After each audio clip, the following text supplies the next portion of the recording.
And there it is. Welcome to Inside the Numbers, folks, with the People's Pundit. I'm your host, Rich Barris, the People's Pundit. Hope you had a great Thanksgiving.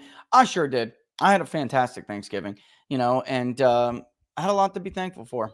Family, friends, great kids, good wife, and you guys, all of you guys out there. So I hope you had a safe one and a great one as well. All right, look, before we even get started, we'll do a real quick recap. There's been some primary update in the aggregate. We'll just go over that real quick and then dive right into there was a lot released over that Thanksgiving period, so that we have to go over. And then Minnesota will be out later today. So we're going to take a sneak peek at that. And Wisconsin will be out tomorrow. Don't forget, if you like the videos, smash the like button. Don't forget to share them far and wide and subscribe. If you're watching on YouTube, hit that notification bell. That'll let you know when we're going to go lives. On Rumble, you don't have to do that. If you're watching on YouTube, mosey yourselves on over to Rumble. And don't forget to subscribe, like. It helps out a lot. Same thing, Rumble viewers. Of course, the best place to follow us is on Locals, peoplespundit.locals.com. You will get it there first, as you did over the weekend. A lot of stuff came at you hard and fast. All right. The first one, we're going to go a little bit out of order here. All right. We're going to go to Iowa first. Iowa, we'll talk about the general election if we have to later on in the week. I mean, what's there to talk about? Donald Trump is very far ahead in the state of Iowa. It is not, and we did not pull all of the other candidates because we know this already. Frankly, it's a waste of money. Iowa and Ohio are not blow away, red-leaning battleground states when other candidates are on the ballot. They're just not. They're a great example of Trump or bust voters that only vote for Donald Trump, period. And then some of them that when they do vote, if you do get them out, it is not at all, in stone that they will vote for the Republican candidate. There are people who only vote for Donald Trump, and then there are people who only vote Republican for Donald Trump because they voted for Barack Obama twice. All right. A lot of them simply will not come out and vote at all if it's a choice between Joe Biden and some other Republican. They're all over the interactive maps. I showed examples of them on social media all weekend long. They're everywhere. It is not hard. Don't be lazy. All right. For those, scammers and trolls out there, don't be lazy. Nobody has ever released polling data like this ever in the history of public polling. You can easily go to the link and scan all over that state and go through every detail of those interviews that are plotted as a color point to represent candidate support. Look at the vote history of these people. We'll look at some. I got two pointed out on Ohio right off the bat, right off the rip. There's not much difference in Iowa. So big question. Everyone knew that Bob Vanderplaat's endorsement was coming. Everyone knew Kim Reynolds had been supporting Ron DeSantis. Was there any? And then, in fact, did all of the interviews, every single one was conducted after Kim Reynolds endorsed Ron DeSantis. Was there any impact? I told you I'm going to say this before I bring it up. There is a difference now in the age of information. In the age of information, people know before you want them to know. People look at statements from supporters online. They look at who's going with who to events. You're insulting the intelligence of voters if you think that months-long support of a candidate does not show up in your tweets, does not show up at the events you have and the comments you make to those at those events and the comments that are covered by the media and publicly reported. There is nobody who is shocked that Kim Reynolds endorsed Ron DeSantis in the Iowa caucuses. There is nobody who will be shocked that Bob Vanderplaat endorsed Ron DeSantis simply because you put out a press release and you're trying to make it news. And by the way, this is very much expected of the Republican establishment.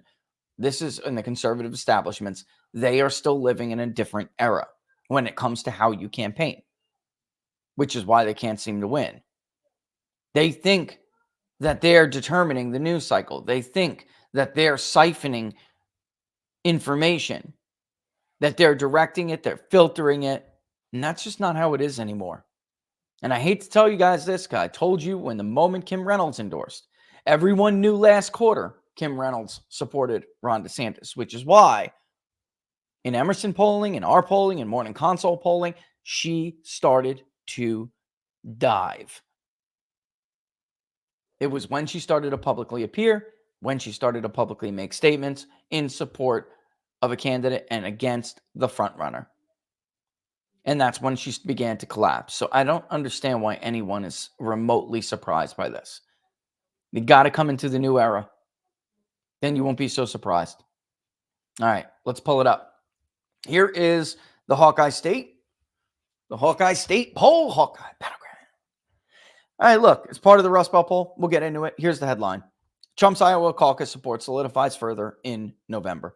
Nearly 7 in 10 now. Trump supporters in Iowa, which, again, is one of his softer states, in the Rust Belt for sure. Nearly 7 in 10 supporters say, quote, I cannot be persuaded to change my mind. Below are the interview details from the Rust Belt poll in the Hawkeye State. In the Republican presidential caucus, former President Donald J. Trump leads Florida Governor Ron DeSantis by 34.5 points, 51.3 to 16.8. Only 1.2 chose someone else. 8.4 remain undecided.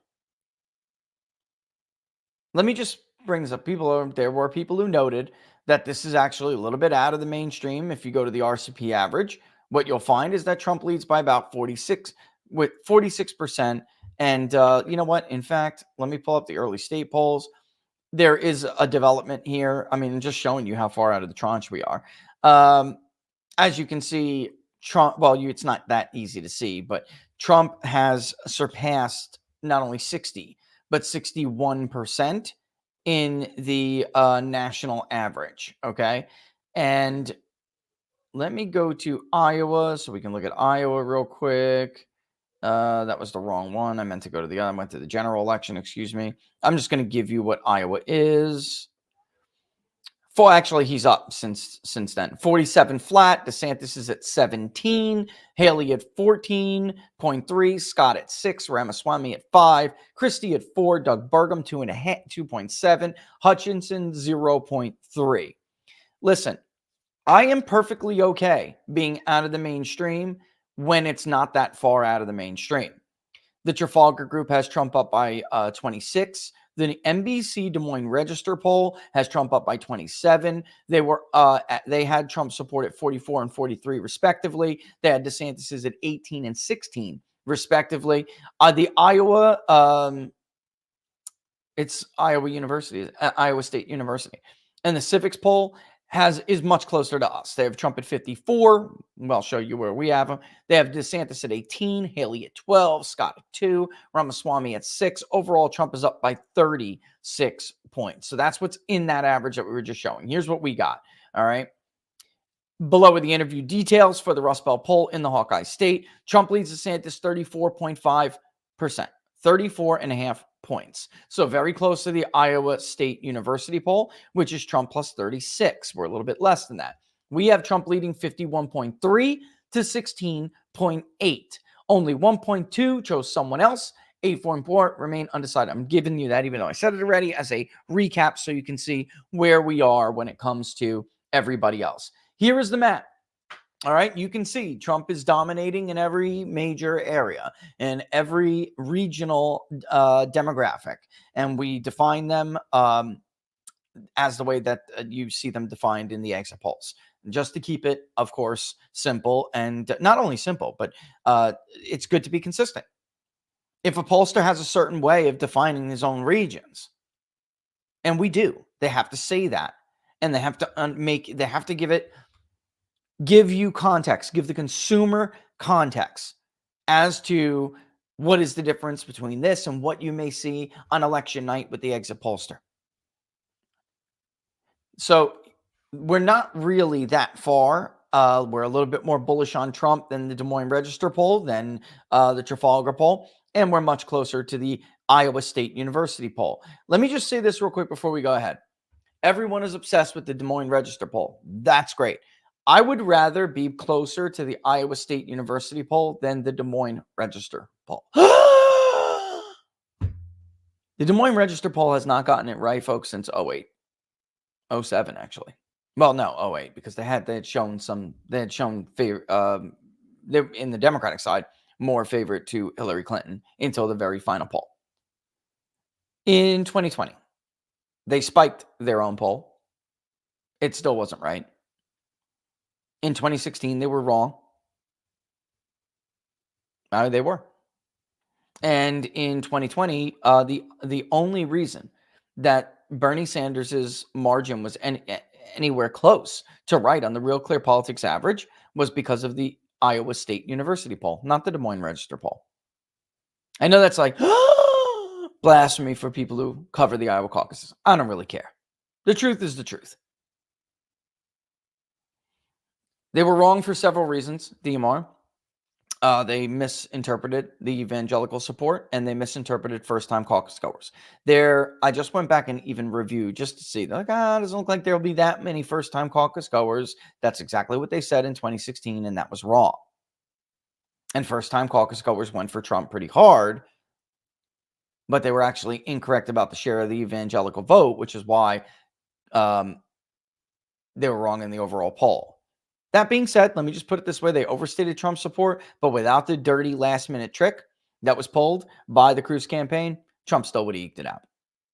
It's more likely than not anyway. No one could say that for total certainty, but listen, I did the math. Even Karl Rove did an entire Fox News segment on it. Very similar math. It's the more likely situation. But they still would have been wrong. And we are seeing heavy interest in the Iowa caucus among first-time caucus goers. We are.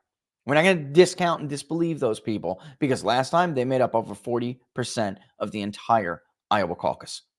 All right, so let's get back to it. And also, the lead with evangelicals is much different this year than it was last time. Ted Cruz actually had an 11 to 12 point lead, depending on whether you believe the exit polls or the Des Moines Register poll. With self-identified evangelicals in the state of Iowa that were caucus goers. That is not the case today. And as you can see, just simply by looking at the map, this is a very, very steep hill for anyone not named Donald Trump to climb. And, Rich, it's early. No, it's not. But, Rich, you got this endorsement. They don't care. I mean, I really don't know how else to put this.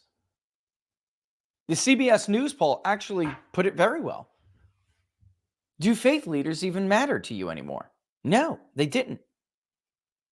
Less than 1 in 5 evangelicals said that faith leaders even mattered to them. The Hawkeye State poll finds Donald Trump leads Ron DeSantis and Nikki Haley, again, 51.3 to 16.8. The survey was conducted by Big Data Poll less than 1 year out from the general election as part of the Rust Belt poll in the Big Six that includes Iowa, Ohio, Michigan, Minnesota, Pennsylvania, and Wisconsin. Michigan, Pennsylvania. Pennsylvania was the first to drop. Then came Michigan. Minnesota's coming today.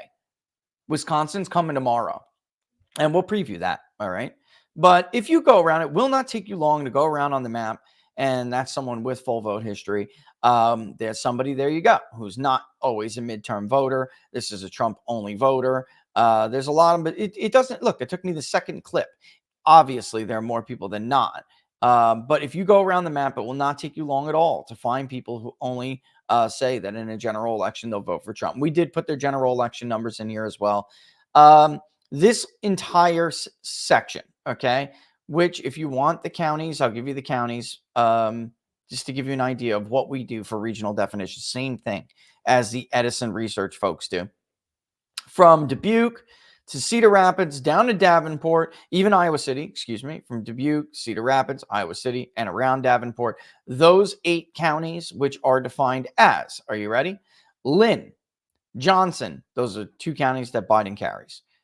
Muscatine, Cedar, Jones, Delaware, Dubuque, Jackson, Clinton, and the other Biden county, Scott, are known as the Eastern cities.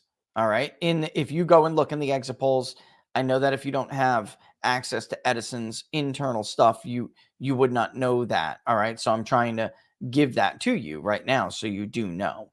All right. Then there's another notable region that I want to go and by the way, the eastern cities in a general election are nearly 3 in 10 votes statewide. They're about 27% of the vote in 2020. And then there's the other blue area, which is there are a lot of votes in these areas, which is why I'm bringing it up. People are like, well, Des Moines, look at where Des Moines is as an actual city. Des Moines is, in that central part of the state, and Ames is there. But really, and of course, I'm talking about this area right here. All right, but there are 5 counties overall that make up the Des Moines area, the Des Moines metropolitan area: Greene, Boone, Story, Polk, and Dallas. All right, these are very, very, very, very important. And we're going to talk about them even with the caucus vote here in a second. Tons of vote. And in a general election, the Des Moines area will represent about a quarter of the total statewide vote. You have East Central counties as well as that. Central counties as well. One is 19, one is 16%. Then you have Western counties, the rest of the Western counties, which is heavily conservative and evangelical, and that makes up 15%. East Central is an area where Trump, and seems like Trump alone, at the presidential level anyway, has a very, very stronger base of support than other Republicans. Mitt Romney got wiped. McCain got wiped there. Iowa has the most pivot counties, even though it's so white. It has the most pivot counties out of any battleground or so-called battleground state in the country. Pivot meaning they voted for Barack Obama in 2008 and in 2012, but then voted for Donald Trump. Again, this is just put it up there. 31 pivot counties, the most of any other state. Those pivot counties represent 26.11% of the statewide population in Iowa, and they have correctly projected the national election more than 70% of the time. So it's a pretty big deal. All right, let's continue to read with all that in mind. Vivek gets 5.4. No other candidate breaks 5. Perhaps the most significant finding highlights how solid support for Donald Trump remains as other candidates drop out of the race for the Republican nomination. Nearly 7 in 10 caucus goers who support Donald Trump say they cannot be persuaded to change their mind at the caucus. Up from 7, that's up from just around 6 out of 10. So as people have dropped out, Donald Trump ticked up a little bit. But what is more important is the percentage of people who say they will not change their mind. To give you an idea, 6 out of 10 was strong as it is. That was strong. Hell, 50% would be strong. George Bush in 1999, around this time, right before the holidays. Actually, we just had one, but you know what I mean. The holiday, their Christmas season. Right before, polls that came out showed that George W. Bush had a similar lead, but he wound up winning, by the way, with a little over 40%. But that only 20% of George Bush's supporters said that, you know what, I'm solid and I cannot be persuaded to change my mind. Donald Trump has nearly 3.5 times that number. And that is a big deal. That also compares to just 3 in 10 who say that of Governor DeSantis, and only 2 in 10 who say that of Ambassador Haley. While the latest result does represent a slight uptick, his supporters, again, like we've seen around the Rust Belt, are just dug in like Alabama ticks.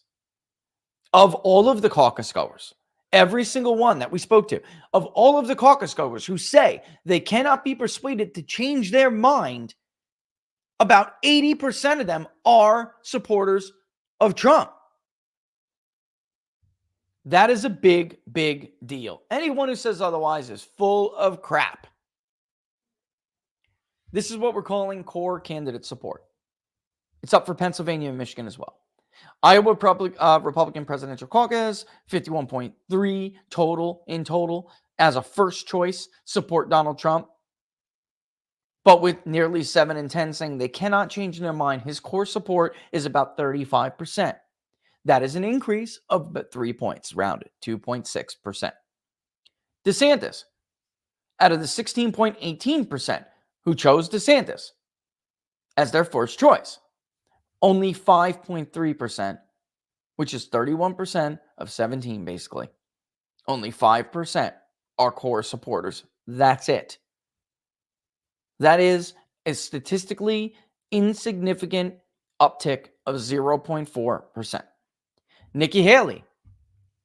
And by the way, Nikki Haley got like 3% in our poll at the end of the summer, right? 12.8% now say they will support Nikki Haley.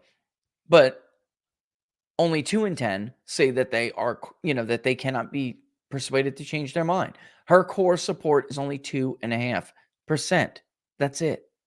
Of course, if you're her, you're ecstatic because that's a 2.1% increase. You had none before, basically. Vivek Ramaswamy, he's only at 5.4, and only about 15% of his supporters say that they cannot be persuaded to change their mind. So his core support is it's less than a point. And that too is an uptick, but again, statistically insignificant. The overall result is a decline for DeSantis. He was at 19.2 in August. Haley rose more than 10 points, slightly more than 10 points, from just 2.3 in August to now where she is at 12.8.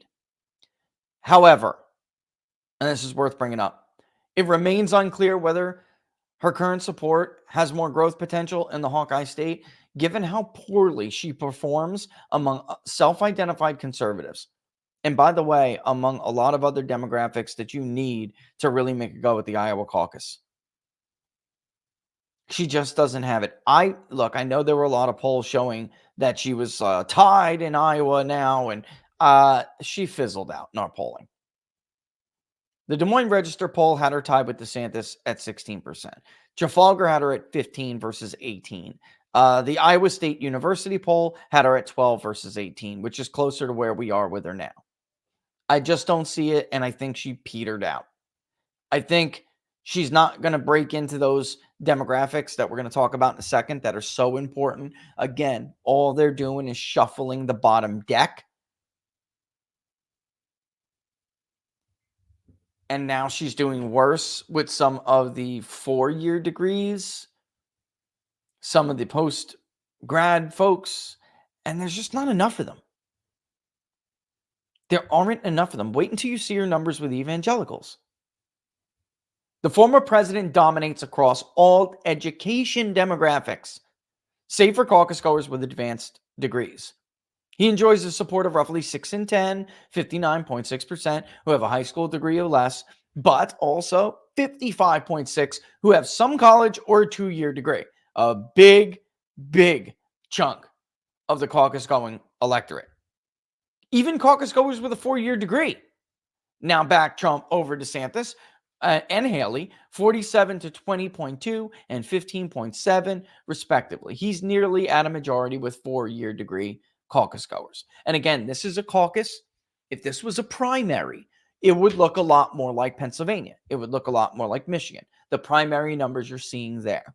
But this is a caucus. It is different. But here you can see the demographics. And in fact, let me zoom in because I think it's worth zooming in. And I was only at 90% anyway. Sorry about that. All right. Oh, perfect. Look at that. Coffee break. Hold on. Trump was at like 50. It was technically 51 in our last poll, but it was like 50.6? Something like that. Yeah, it was 50.6 or 50.5 because he rose 8 tenths of a percentage point. Again, it's marginal, but it's a 1-point uptick overall when you were to round that. But it'll still look like what we are going to. When you plot it on a line graph, it's only going to look like a slight little uptick. DeSantis, again, he fell from 19%. So 19 and change, in fact. And the likely caucus-going electorate doesn't look all that different. It actually helps DeSantis marginally. It helps Nikki Haley marginally. Doesn't hurt. It hurts Vivek slightly marginally, just as marginal. And Trump is about even. Why is that? Because of the percentage of people who say they are going to participate in a caucus for the first time. I would expect fairly high, like very high, caucus turnout in January. High school or less, you can see the domination here. Look, we know the education. Only advanced degrees, which they're basically statistically tied. Trump is 28.1% of them. DeSantis is 28.9% of them. Even if Nikki Haley and Vivek Ramaswamy and Chris Christie and everybody were to get out of the race, and Ron DeSantis carried the advanced postgraduates, he still wouldn't even come relatively close to Donald Trump. It would not be that close of a race still. In urban Iowa, by the way, the eastern cities was a strong point for Donald Trump in 16. In urban Iowa, 55.8%, well above his statewide average. A lot of votes. Ron DeSantis only at 8.3. Nikki Haley would, and I honestly expect this probably to happen. Nikki Haley will come in second in some of these urban counties. I got to tell you. Will it stay that way? It could change. It could.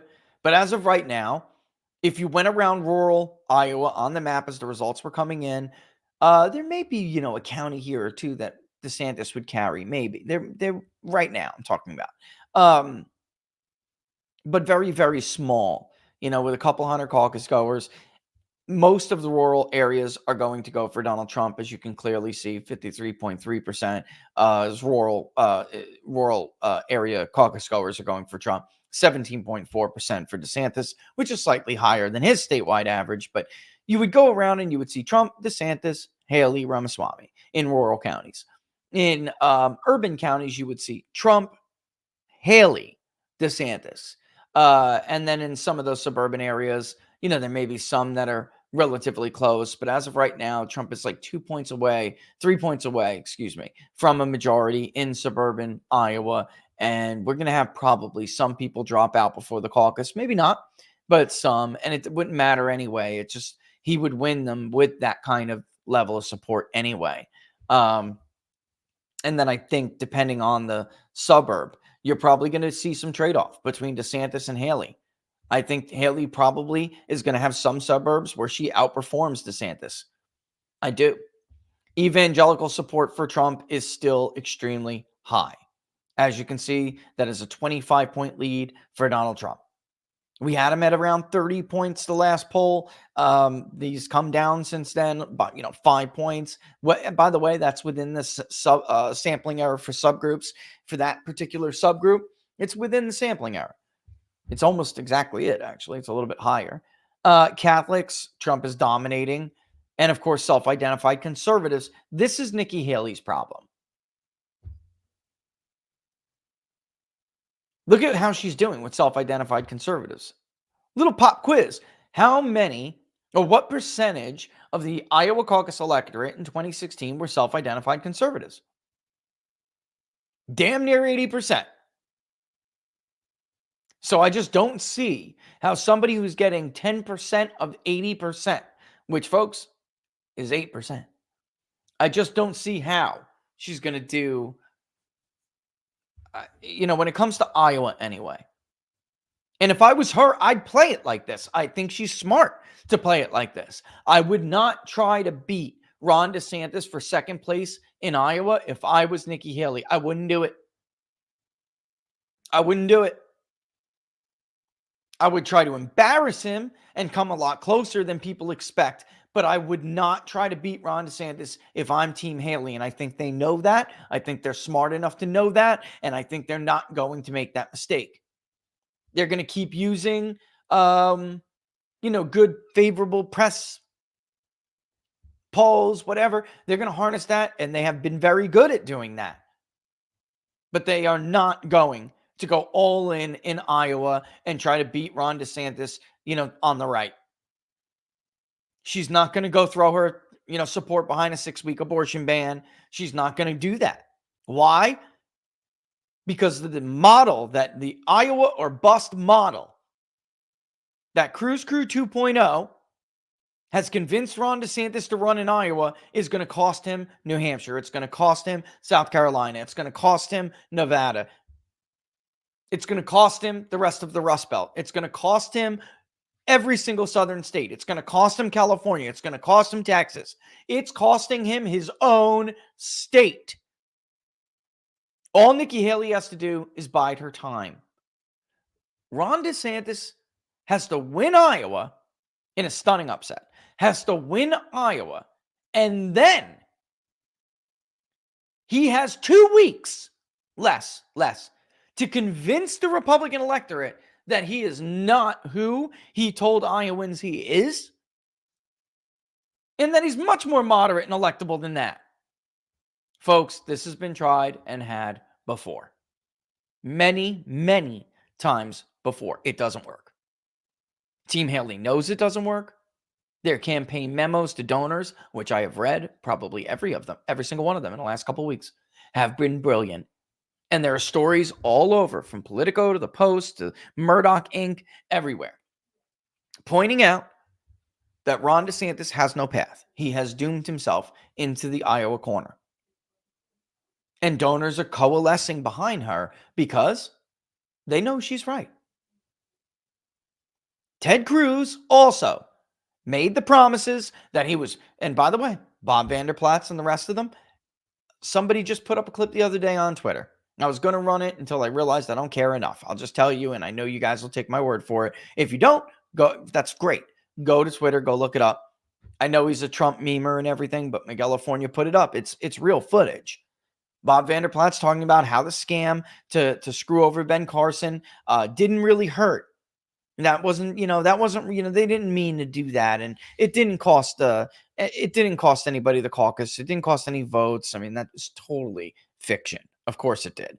But then also saying that, just like he had in Iowa, Ted Cruz had built the grassroots and a campaign to be durable and have staying power. And he's going to go on now to New Hampshire, where he is surging. I don't know if you've heard, Allison, but he's surging in New Hampshire. He got freaking crushed.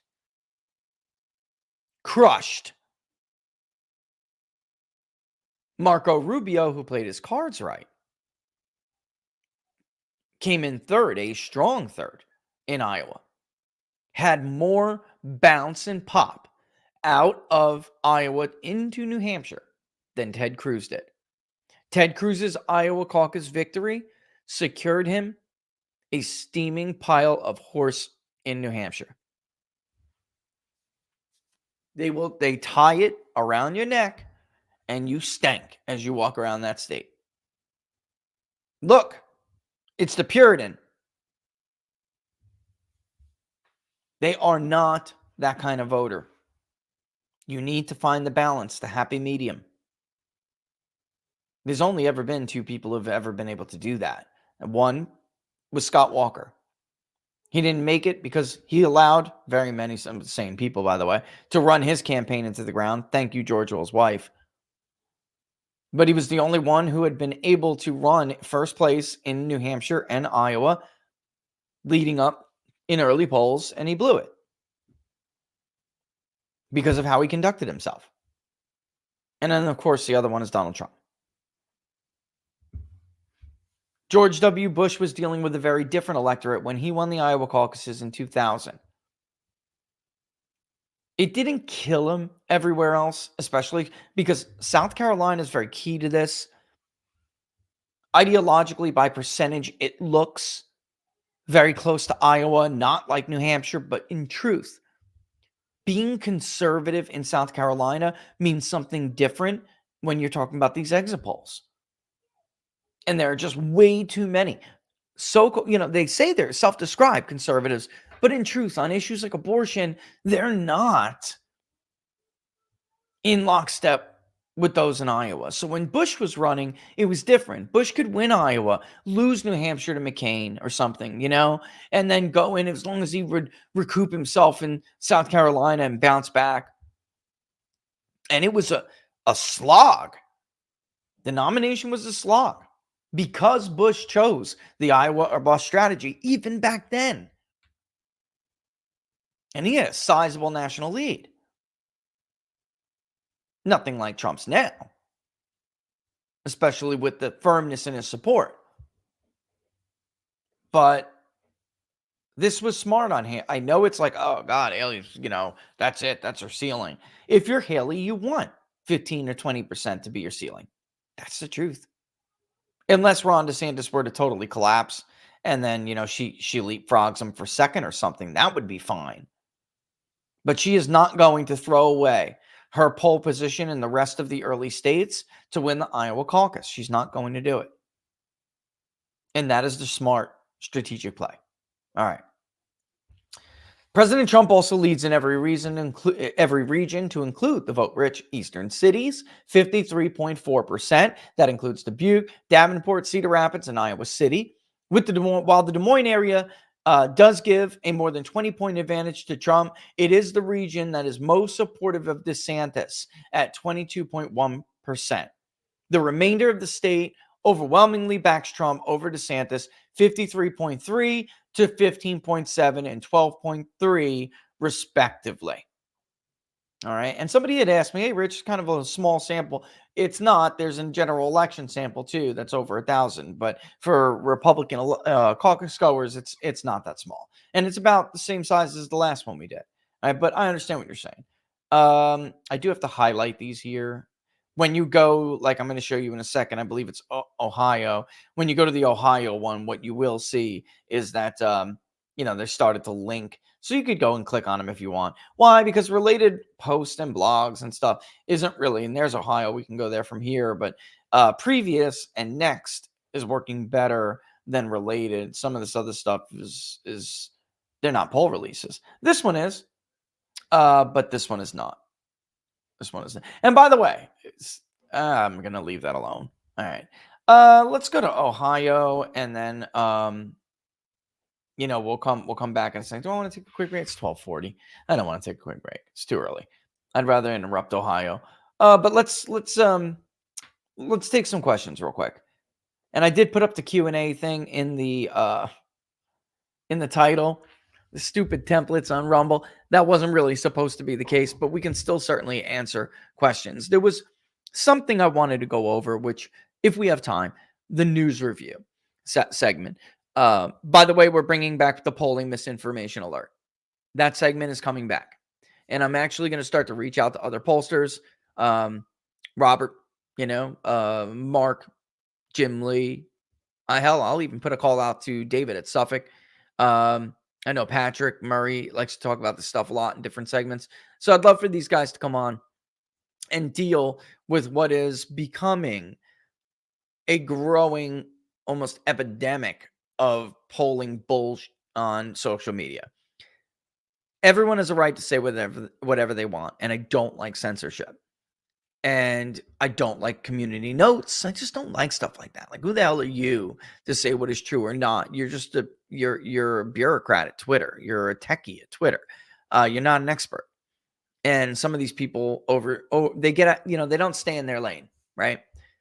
But I do feel that it's incumbent on people who do know better to say something so the consumer is not misled when people are pushing BS.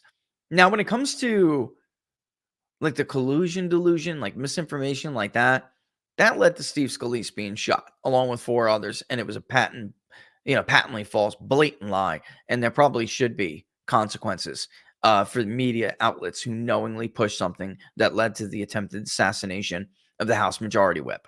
And by the way, that's what they're trying to do right now. What do you think they're doing with these dog whistles? Claire McCaskill, right? Morning Joe. Those are dog whistles to similar nutcases like that gentleman who worked for Hillary and Bernie. Those are dog whistles to do something horrific. And you have Trump walking out on the stadium 25 feet in front of Secret Service over the weekend. And I'm starting to get concerned. Because if, God forbid, something like that happens in our country, we are not the people of the 1950s and 60s. Like, we're not going to just believe, some Lee Harvey Oswald BS like that. No, we're not. And the country's going to tear apart at the seams. And these people are dying to hold on to power. They see what I see in the polls. I put nothing at all past them. All right. So but where I'm getting at is that that's dangerous. This is dangerous, and it's right up there with some of that crap, because nobody's been a more vocal critic of the polling industry than me. And the polling industry The polling industry has had its problems, without a doubt. But that's not what I'm seeing here. Notice never Trump and Democrats turned on polls real quick.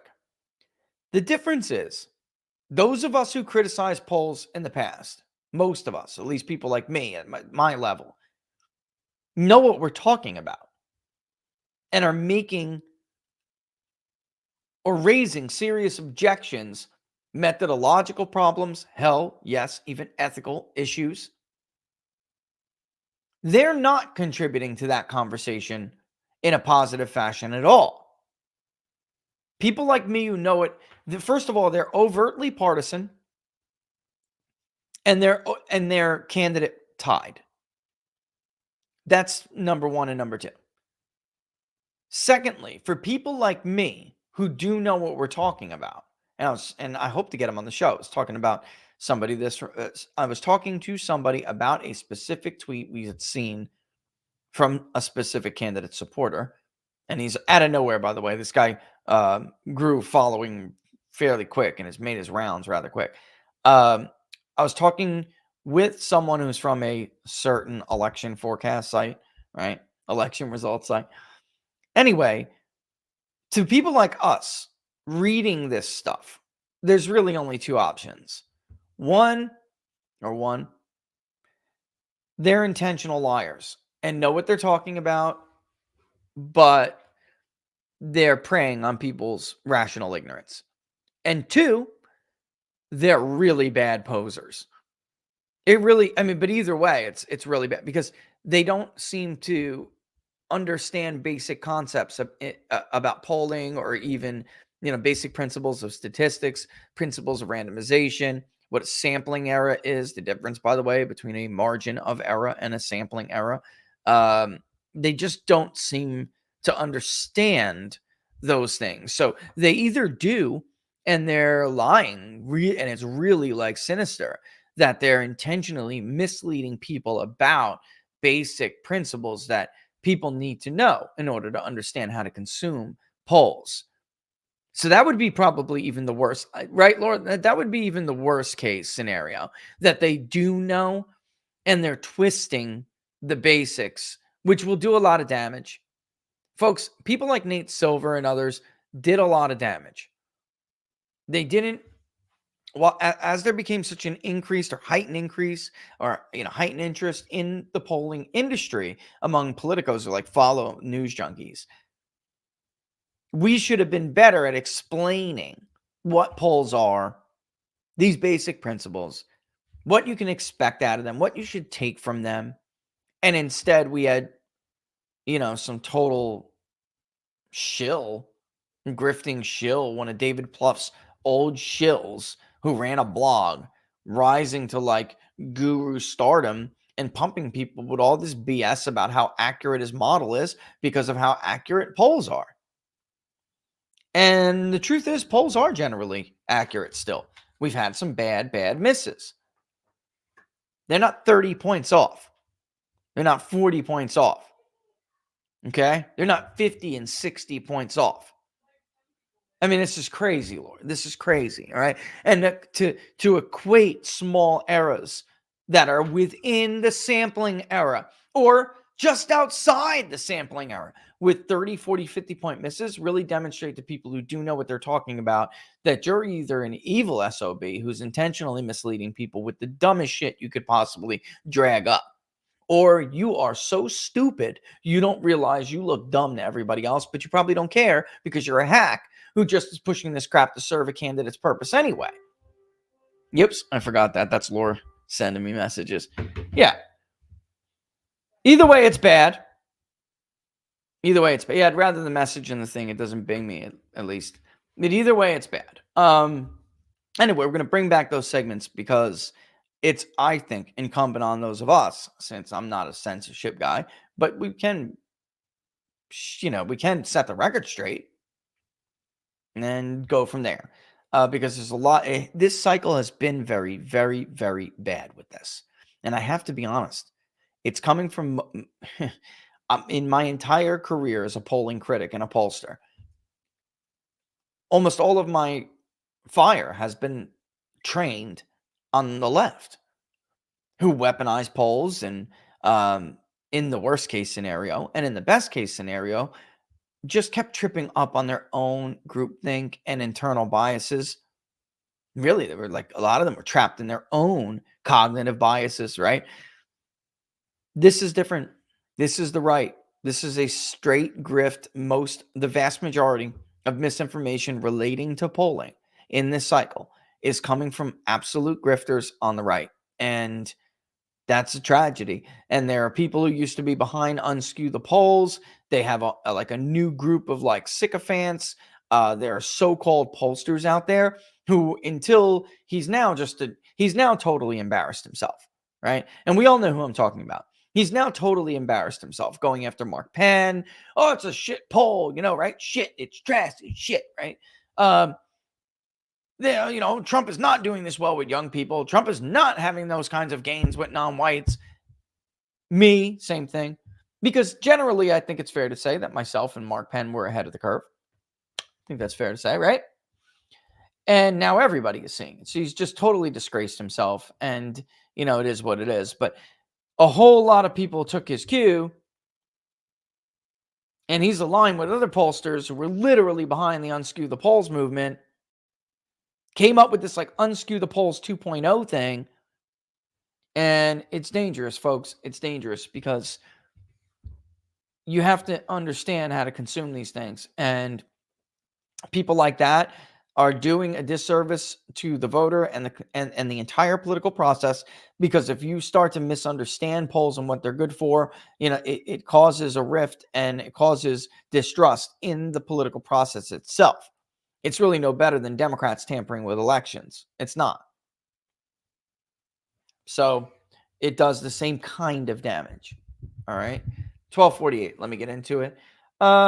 Michigan going to be a caucus. Michigan's a funny thing. I wanted to talk about that actually when we're done going over all the results. Michigan is kind of like a two-part primary caucus convention kind of system. It is weird. I know. Most have been pushing to move toward a primary. There isn't full resolution of that yet. I expect actually that they're going to have a statewide primary vote because of the change in their dates. And we can get into all those rules real soon, but I would be stunned if they did. But as of right now, it's some crazy split. I'll read it to you if you want. But actually, you know what? Let me see if there wasn't. I had asked doing this poll, I had asked whether or not there was an update to what had been going on. And I unfortunately did not get any response I'm talking about from the Michigan GOP, because ultimately it is up to them. All right. So let me give you this idea. And it's crazy. Presumably on the 27th of February 27th, which is a Tuesday, there will be a winner take most primary. Okay. Then Saturday on the 2nd of March, presumably, there will be a congressional district caucus and state committee meeting. Delegates are binding to that as well. All right. So if you go to the map, and I'll put it in there, and I don't want to go into all of this right now, but delegates and how they're awarded based on this. There are 55 delegates to the state of Michigan, right? And they 16 of them, which are 10 at large, meaning state, 3 bonus, and 3 RNC delegates are bound to the winner of that primary. Period. We know that. And they're from a list of party members that are provided by the campaigns of the winning presidential candidate. It's crazy. I don't want to, it's all in the map, by the way, which is not quite a beauty contest like Pennsylvania, but it's something like that. And then there are other delegates that are bound when it comes to the caucus, and they are fighting over that now. And we're not sure that's resolved yet, but that's a really good question, because I know, Stan, it's crazy right now. It will be resolved very, very soon, though, because that's where it's at. NL on YouTube says, we've got the Simps on Twitter saying that the samples for basically every poll is so bad that the polls are completely unreliable. They're getting desperate. This is what I'm talking about. That's a prime example of what I'm talking about. And I had seen somebody send me, and this is the person, their election pundit, or he's not even a pundit, he's an analyst. That's what he had sent me, or something like that. And then a user had responded by saying, why you keep showing examples of like very close races where there were minor misses. And this is what the guy got a gas at. And I hope he comes on and talks about it. The guy said this particular, and it was a DeSantis supporter, this particular person responded by saying, "You don't understand. It doesn't matter if it's small or if it's big. The data he said something like, in statistics, if the data isn't clean, it's all garbage." And we were just cracking up, like, and debating whether or not this guy is a total idiot who has no idea what he's talking about, right? Because as something in his bio about him being like something, I don't believe that. And then secondly, the other, which is a more sinister option, is that he is smart enough to know that he's intentionally lying to you. Of course, it matters whether there's a 5-point miss or a 50-point miss. That is the entire concept of a sampling error. All right. So the samples, we have talked about this numerous times. The problem in the polling industry about representative samples. Again, though, folks, we're not talking about 50-point misses. We're not talking about 35-point misses or 25-point misses. And there is a major difference between a 5-point miss, even like, and I think he used an example of Florida or something. That poll was not their final poll. Their final poll was actually much closer. It was a Gillum +3 or something. So for DeSantis to barely eke it out, that is within the sampling error. All right. So again, that's you not understanding how to read polls. That's you not understanding how to consume them. Now, the bigger, more important conversations is that where were all of the outliers even for some of these others? And that's where groupthink comes in. That has nothing to do with dirty data and this and that and the other thing. Their own biases are not alerting them to certain problems with their weighting and their assumptions, and even the data collection modes that they're using, not gathering representative samples. The idea that all polling is unreliable because of a 4-point miss in Florida is retarded. All right? I'm trying to be nice and professional, but that is that is just crazy. Just stop. You're spreading misinformation. You're a total fool. If Trump wins over 50% of the vote in Iowa, does DeSantis get any delegates? Again, Iowa is one of the very few. Great question, Ryan. You know what? I better get you guys this map, and I'm going to drop it in the thing for you guys, just to give you every single one. And there's a lot of appetite about delegates, and that's why that's why I put this up, because I knew that it's not just a matter of looking at polls anymore. We need to talk about what that means when you see that poll. What does that mean for the delegate math? Okay, and let me get you this before I answer your question. It's coming. It's loading up. Okay, here's my sharing URL. What was that for? That was locals? Okay.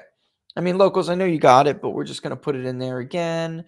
Rumble, here it comes before I answer the question. What I'm sharing, Getter, here it comes. All right, YouTube, here it comes. This is the delegate map for the Republican nomination. All right. That is a great question. Iowa is one of the only states that is purely proportional. There are no differences in the rules between the district level delegates and the at large. I will read them. All right. And it is supposedly a closed caucus, but you will see people who tell the entrance, not even exit, because you can't in a caucus. It's an entrance poll, not an exit poll. There will be people who tell the entrance pollster that they're independent, even that they may be a Democrat. But if they are registered as a Republican, they can participate. And again, I looked at the polling for the Iowa State University, and their screen, DMR does a good job too, but their screen and their way to determine whether voters are eligible to vote in the primaries or the caucus very similar to ours, because I think that you can be too strict and just screen out people who are eligible to vote or caucus, and you're going to screw yourself like that. Delegates are proportionally allocated to presidential contenders based on the statewide vote. Each candidate receives the candidate's statewide vote times 40 divided by the total statewide vote. And that's what you get for your delegates. I know it's crazy, but I put it in there and you can read it.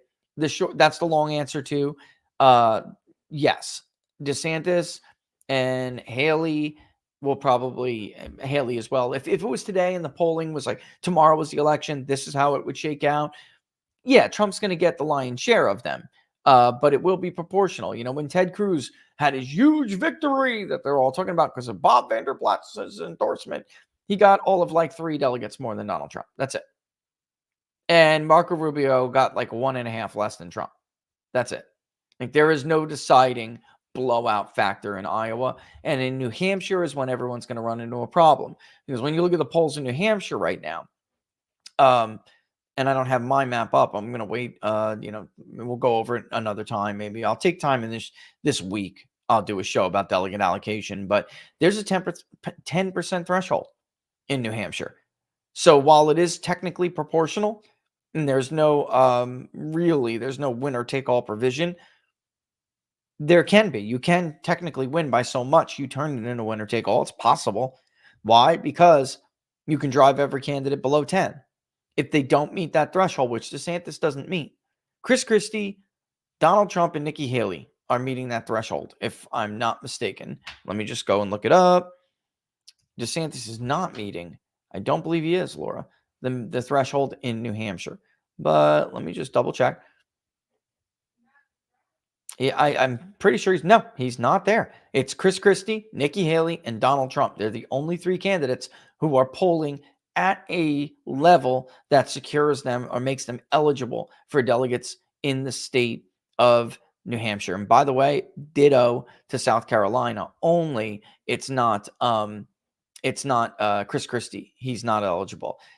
Tim Scott now is out, so it doesn't matter. DeSantis is below it. He's below that threshold. Haley and Trump are the only ones above it. Here's the issue for Haley, however. And let me just read this real quick before we go on to another question. I just love delegate rules, and I get really nerdy when it comes to them, but it's because it matters. This is what matters.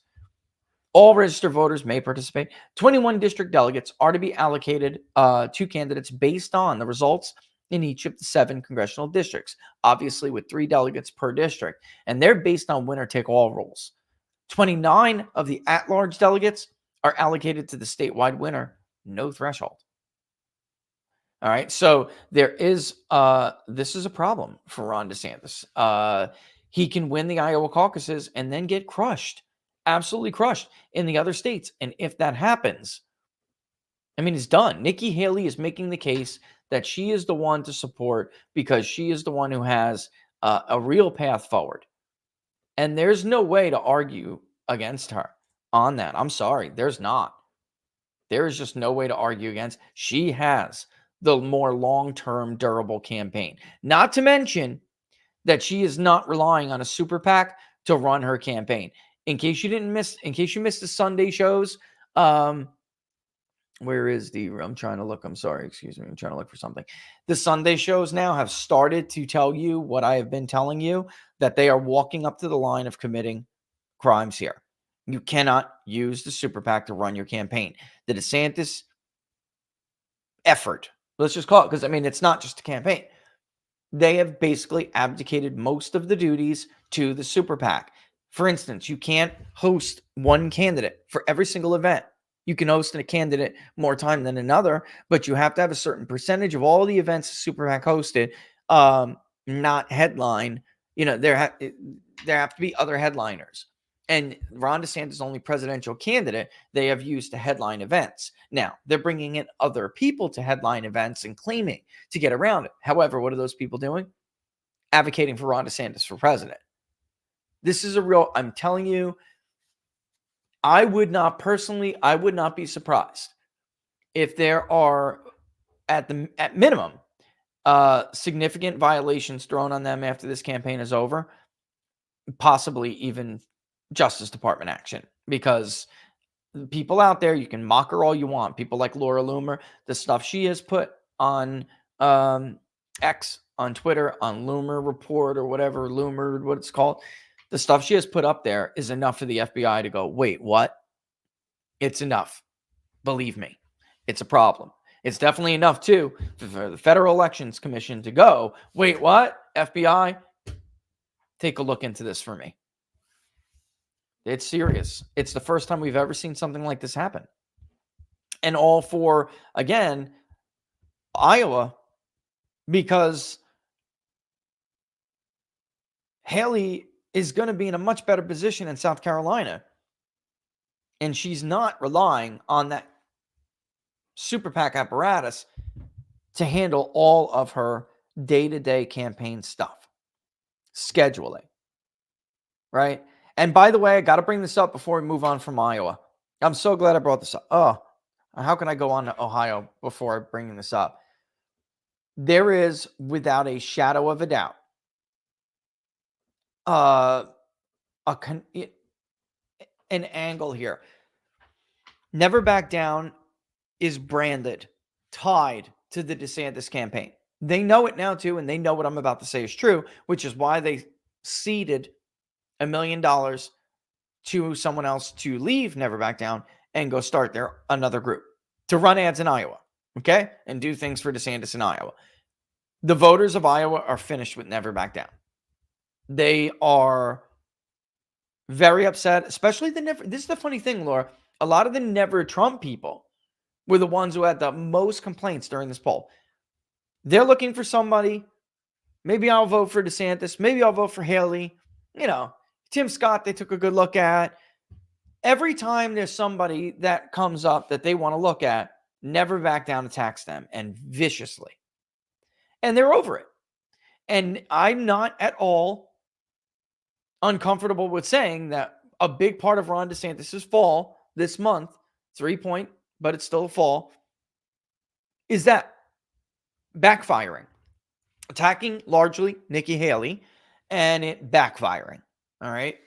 Especially again, when you had, let me just run this before we go to I'll do it after we take the break. I'll take the break first and then we'll run it. But that clip, and there's a lot of people watching right now, so maybe a lot of them did not see the clip I'm going to show, but voters had legitimate questions after this one particular exchange, and then they just attacked instead of answering the question. And voters are asking right now, I could go with Donald Trump, who I know is tried and tested. He can win the state. I know he can win the state. A lot of you guys have shown nothing but a propensity to lose the state. I know he can win it. And I know he's going to do what he says he's going to do. That said, I am willing to move on.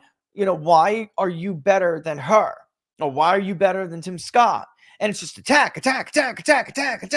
And when there are questions, he don't answer them. He doesn't address them. The campaign doesn't address them. The PAC doesn't address them. They just attack. And people are just like, oh, whoa. That don't play in Iowa, folks. It doesn't. It goes, look, negative ads, people run them because they work. But there comes a point, and they're at that point. So I don't know. It's going to be tough for DeSantis now to really run attacks against people. The stuff against Trump with the transgender stuff disgusted Republican voters. Disgusted. And they know it. They know I'm telling the truth. Come on. And everybody knows it. This hurt them. All right. Let's take a real quick break. And when we come back, I'm going to show you, because again, energy is a big freaking deal in Iowa. Big deal. All right. Let's get to it though, real quick. All right. Let me tell you real quick about a great holiday deal from our friends at Jam and Bean Patriots. Listen, folks, this is a great gift actually for somebody or yourself. Treat yourself. Coffee is a staple in my life. I'm sure it is in yours as well. But they also have delicious teas and that gourmet popcorn, which I love. You see butter rum up there, but sour cream and chives, creamy dill. Oh, so good. All of the flavors they have sent us have been nothing but delicious. You start a new subscription to Jam and Bean today, JAMNBean.com. Use the promo code TPP40 at checkout, and that'll knock 40% off right off the rip of that subscription. And when it renews every month, you're still going to get 10% off. I've told you guys a million times that there were no political heroes in the story of COVID. The real heroes were the men and women of the country who stood up and said, No, these guys are absolutely among them. Michigan born and bred, Michigan based business. You can see even that maple syrup right there is from Michigan. It's more like a lighter golden maple syrup. They have a darker one too, but I had no idea how delicious maple syrup was from Michigan, and it is definitely different, but delicious. And in my book, they stamped out their own little slice for it. Vermont, I'm sorry, I know you think you dominate it, but apparently there is a room on the palate for more. All right, so again, one more time, TPP40. That's the promo code. Get yourself 40% off. Support Patriots, get great products. There are no never Trumpers hiding in that bag. All right. And nothing but delicious coffee. I got the Penitent Man right next to me on my table right now. And it doesn't matter whether you are like me, you personally would prefer that you have every second in the world to take your time, grind freshly, beautifully roasted coffee beans, and brew it the way you want to brew it using the method you like to brew. They definitely have something for you if you're like that. But there's also a part of me that doesn't have the time all the time, and I got to grab a K cup and move on. And especially later in the day, I like a medium roast, but none of them really are bold enough for me. And they have the medium roasted K pod down to a science. Nobody else is this good, folks. Nobody. So jamandbean.com, promo code TPP40.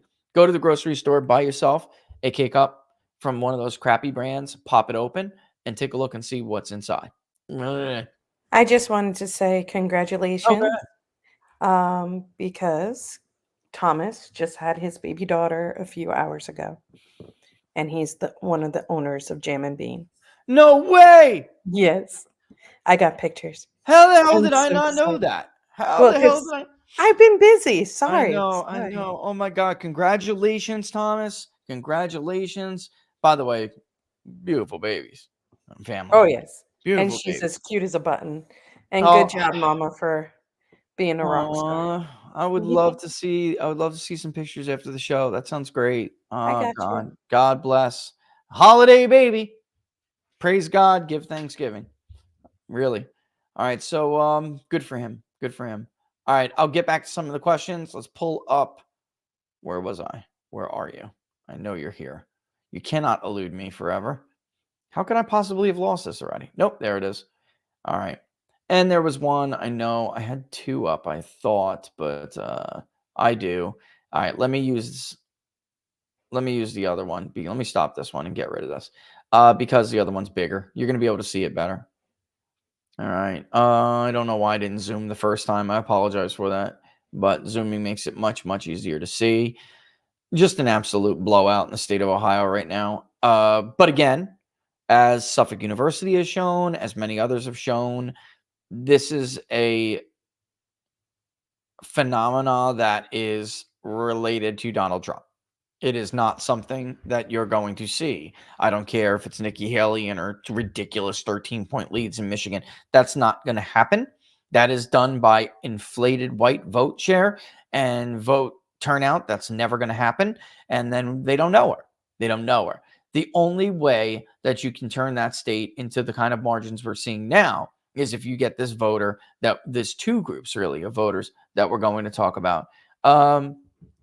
And then let me just let me read one of these. Somebody had a question about Ohio. I'm going to use that to dive in.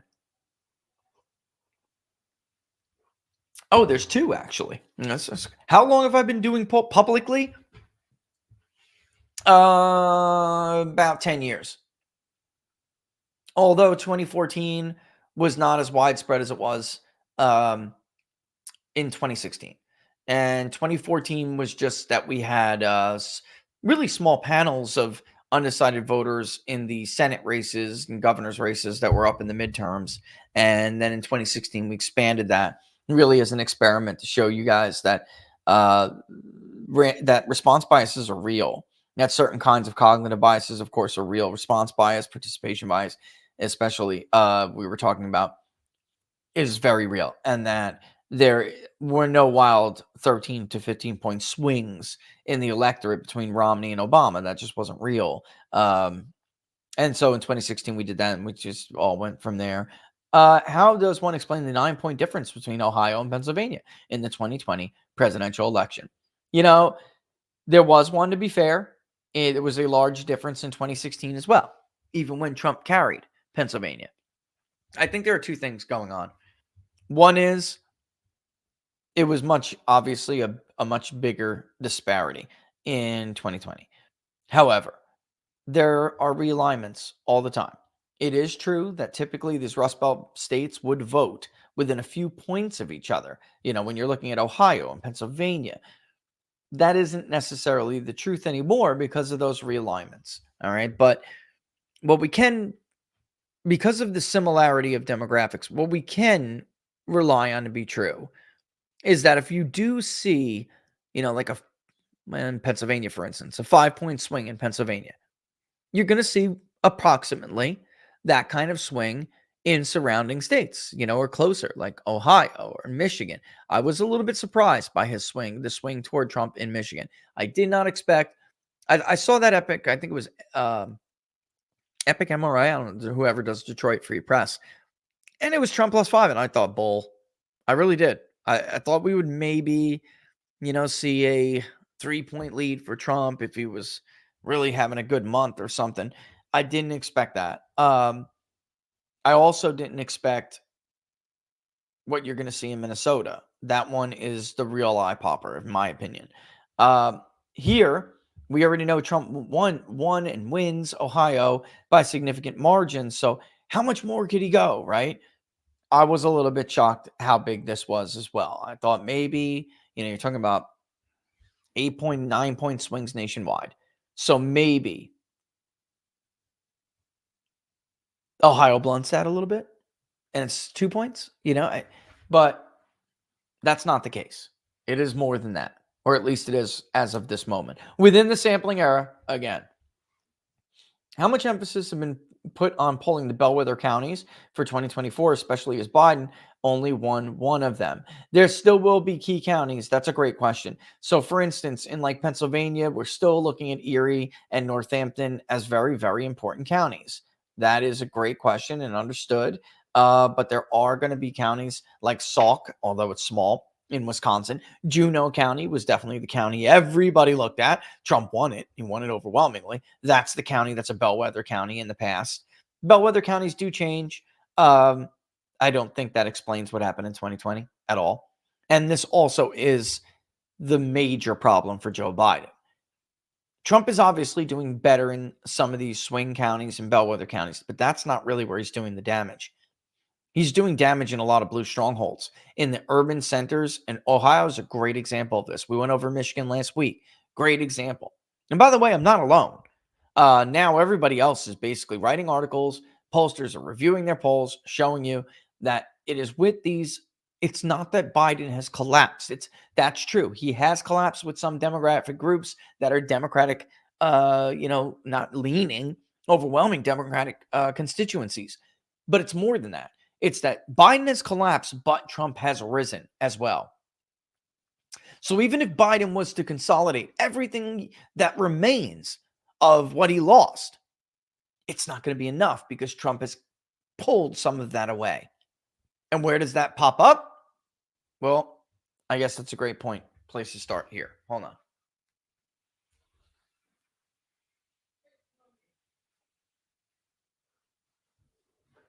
Leave me alone, Nazi. Rust Belt poll. Ohio sours badly on Biden. Trump holds large lead. Biden and Trump, they both dominate their primary challengers, however, in the Buckeye State. Below are the interview details from the Rust Belt poll in the Buckeye State. Former President Donald J. Trump leads President Joseph R. Biden, ranging from 13 points to 15 points in all hypothetical matchups, including, it really isn't a head-to-head because it has the generic third party, and independent candidates Robert F. Kennedy and Cornel West, as well as with Green Party candidate Jill Stein. In the Ohio Republican presidential primary, President Trump holds a 48.3% lead over Governor Ron DeSantis, 59.8 to 11.3. And since we're on that topic today, let's real quick before I even go on anymore, let's talk about what that means. all 78 of these delegates in this state are pledged to the statewide winner on a winner-take-all basis. All right, so it doesn't really matter whether he gets beat by 4 points or 49, 48 points. All of these delegates are going to Donald Trump, all of them. And it is not a small delegate state. There are 78 delegates to the Buckeye state in the Republican nomination. Okay. Here is where we have our handy dandy little map. All right. Some people say, hey, why the map? But if we're going to use hexagonal binding, so they're all back on the map, but there will be a little bit of confusion. When we tell you there's hexagonal binding is being used, you will have to drill in. And I mean drill in hard. When there's, I guess, where's the zoom on this map? I didn't put the zoom on it. Oops, I screwed up here. All right, I have to have a zoom. Especially when hexagonal binding's in place. Everything will scoot back on the map. Right now, there are rules to keep padding rules that are in play and push people out. There can be some people who are just over the border in Youngstown or something like that, but are still eligible. They're Ohio. They're just over the border. That can happen. But the hexagonal binding will push everybody close. And then when you zoom in, you will have to zoom beyond what we normally have to zoom to see individually where that person was interviewed on the map. Okay. But it will show you cool, like in a honeycomb-like fashion, and none of them will be off the map and they'll be right up tight to each other. But that is a general location. And then when you drill down, you will see the specific location. Right now, there's padding rules in place, and it could throw somebody in Toledo way out to left field if they're one on top of the other. There's a way that could fix this, and it basically says multiply. It's by multiplying colors based in proximity. To me, it looks confusing, and I showed it to a couple of people, and they said, that doesn't really give you the gist. Like even if you just let them spray out, with padding rules. All right, so funny, Laura, I get you. Anyway, let's go and talk about this real quick. First and foremost, what you should be able to see right away is that the Ohio Valley area, all right, which is, did I show you guys this last week? I'm not sure I did. But either way, all the way up to Ashtabula in the northeast and Claremont in the southwest. Claremont, you got Cincinnati suburbs over here. The Ohio Valley cuts out all the way up like this, okay, to include Ashtabula, which is here. Obama carried these counties, folks. All right, Trump carries them now, but Obama carried Ashtabula. Obama carried Lake. Gauga, I always butcher that county's name. He carried the northern tip of the Ohio Valley area, okay, which is this. Trump crushed Hillary Clinton there. It's the reason why I screwed up in 2016. The final poll was Trump +3. Obviously, we understated his support in Ohio. And a lot of that is, number one, I didn't think these people would vote at such high rates. Number two, I didn't think the electorate was that moderate, yet there were that many Obama-Trump voters. And I learned a lesson. Believe them. Believe people when they tell you something. Notice Trump boxes Biden all the way up against Toledo. He boxes Biden even worse than he did in 2020 up against Cleveland, which is Cuyahoga County. Even when you're looking at Akron, right? I mean, he's just not getting these urban, he's just not getting these urban numbers that he got in 2020 or Clinton got for that matter. There's almost no change in counties. There's a little bit of change in margins, but not in the counties that flipped. Summit, which is where Akron is south of Cuyahoga County, where Cleveland is, and Biden carried Akron. It looks like it's a lot closer. Some of these people right here, by the way, are in Akron. With the third party candidate especially, it is likely that Biden could lose Summit County. And by the way, he damn near lost it in 2020.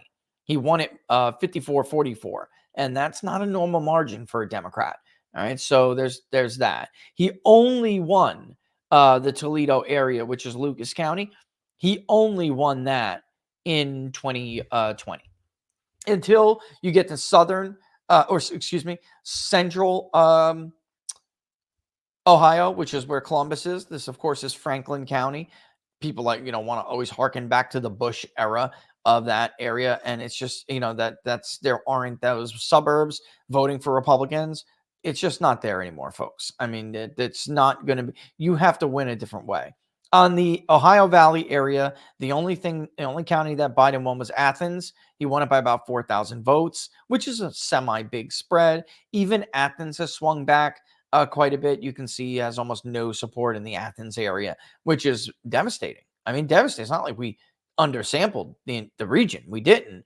It's just bad news for Biden. And then, of course, you have the Cincinnati area where Hamilton County is, which is down here. And then they call it Cincinnati-Dayton because that entire area in the exit polls includes this area. Here is why Trump is doing so much better. When we're talking about how much of the non-white vote he is winning, and Trump, by the way, is carrying Hispanics in Ohio. When we're talking about the non-white vote, where is this going to present? You have a lot more African-American vote up here. This is a little bit more diverse down here. So if Trump is doing better in the Cincinnati area because he's doing better with Asians, because he's doing better with Hispanics, and doing better with black voters, then it's going to make it a problem for Joe Biden. And just to give you an idea, it was fairly close in 2020. Joe Biden only won the Cleveland area overwhelmingly in 60-39. It would even be closer now, but the Columbus area, he only won by 9 points.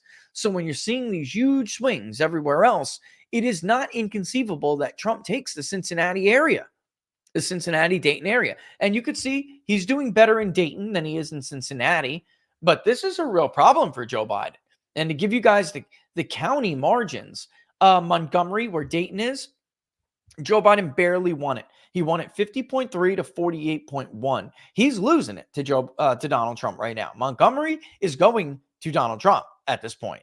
And then Hamilton County was 16 points where Cleveland is for Joe Biden. And that looks like it would tighten considerably. So together, if Trump was to win the rest of these areas and he closes Cincinnati and the Cincinnati suburbs, he could conceivably win that entire region, which would leave Joe Biden only with the Cleveland area. It's bad. This is bad. It's time. I mean, wait, look, if Republicans stay on the MAGA path, this is going to spread to the rest of the Rust Belt. And Democrats know it. You're not going to contain this. Some of the other states, Wisconsin has a larger Asian population. They have some more really liberal whites because they have Dane and Milwaukee, right? But this is seriously problematic for Democrats in the potentially short term we're seeing now, but certainly in the midterm. And certainly in the long term, because white educated voters that's not a growing section of the population. The non-white working class, particularly Hispanics. When George W. Bush barely won this from John Kerry, couple points in 2004, there was almost no Hispanic vote here. Now it's 5% and growing. All right, so let's get down more into it. Oh, before we do. Online, certain to vote, Trump. Strongly disapprove Joe Biden, 38 years old, white, English descent, Caucasian. He identifies as a Republican, but is America first. Conservative, ideologically. Some college or an associate degree, $50,000 to $100,000. Employed, working full-time, single guy, no kids. Let me just put it this way. This is the difference between a 35% conservative electorate in Ohio and a 38%, or roughly. This guy and others like him. He's the difference. Here's the problem Republicans have. He's not a member of the military. He's not religious. So not your traditional Republican right. But is in a rural area. Look at his vote history. 2016 was the first time he voted. That's it. In 18, he disappeared. Mm-hmm. In 20, he came back. He voted for Donald Trump again. In 22, this latest election, he vanished. This is everywhere. It will not take you long to go around the map to find it. All right? It's all over the place. This is Henry County. Likely to vote, odds greater than 50-50. Again, can't stand Joe Biden. Trump, Trump, Trump. 3-way, 4-way, 5-way. It's a female, age 50, white, English descent, Republican. Even calls herself a traditional Republican. Is more moderate. Some college, again, or an associate degree. Makes under 30,000, is disabled. This is the this is the voter Barnes highlights all the time. Is married, but they have no kids. Wasn't a member of the military, is not a veteran. Again, not religious. Not religious. So when we go through all these elections every damn time, and locals, I'm talking about election night coverage we do. YouTube members, you know what I'm talking about. And I go through the rural counties and I say, it's not just that they're missing it's not just that they're missing the targets. They're not getting high enough turnout in these areas, and Democrats are. This is them. This is them. These are the voters I'm talking about. How do we know? Here we go again. 50 years old, didn't even vote in 16. This voter was totally turned off by Barack Obama, who she gave a chance. He turned out to be a piece of shit too, so she vanished. In 18, she did not vote. In 20, she did. And she said, you know what? This guy's doing a good job. I didn't think he deserved my vote in 16, but he does. I'm going to vote for him. And she was part of the massive increase from 16, which was also a solid increase from 2012. Didn't vote again in 22. These are Trump or bust voters. They're all over. I mean, I'm just going blind right now, but that's a full-time vote. It's a 4 out of 4. That's not. See what I'm talking about? There you go again. He skipped 18. He did vote in 22. Makes sense. Why? J.D. Vance. That's why. Can't stand Biden. Trump, Trump, Trump, Trump. 45, female, English descent. Again, this one does have a bachelor degree, by the way. Makes 200,000 or more, but is disabled. Married, domestic partner. Kids are all grown up. No, not a military, not a veteran. She's Protestant. Area, lives in an more urban area. Trump. They're everywhere. Everywhere. Youngstown, by the way. Look at that vote history. Certain, Actually, we put that 30% to 50%.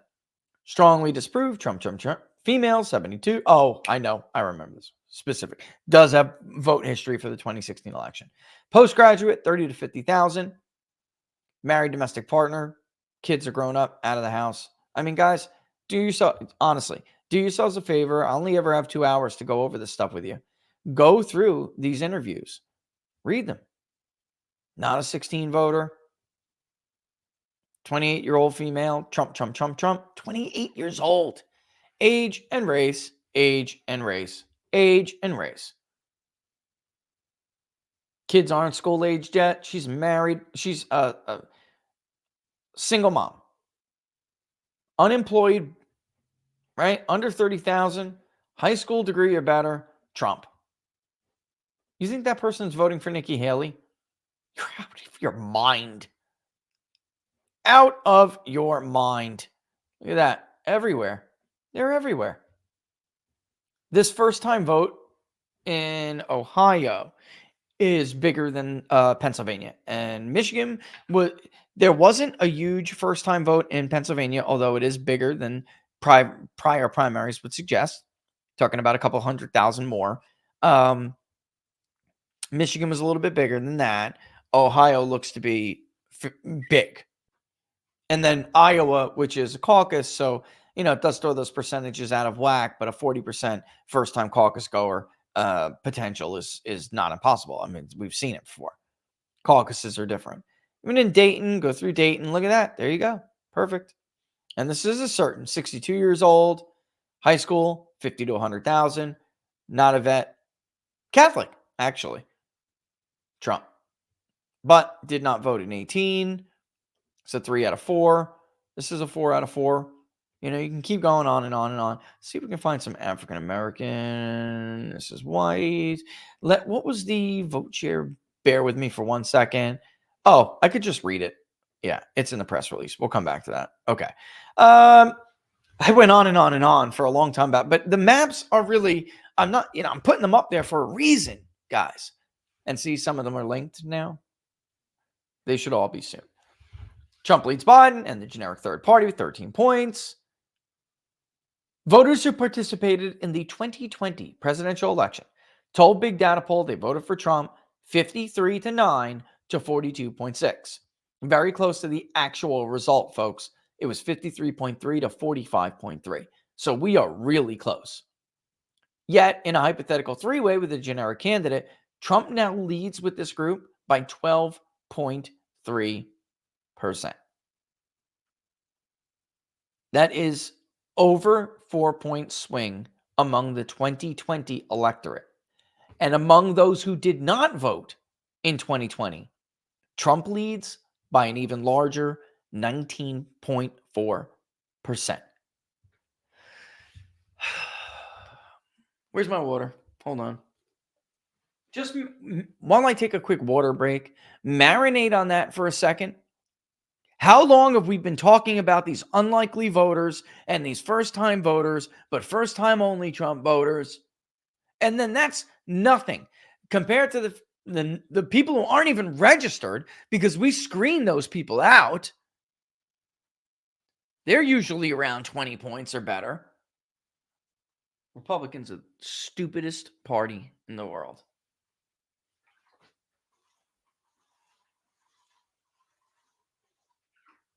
What was it in Pennsylvania? 12, I think.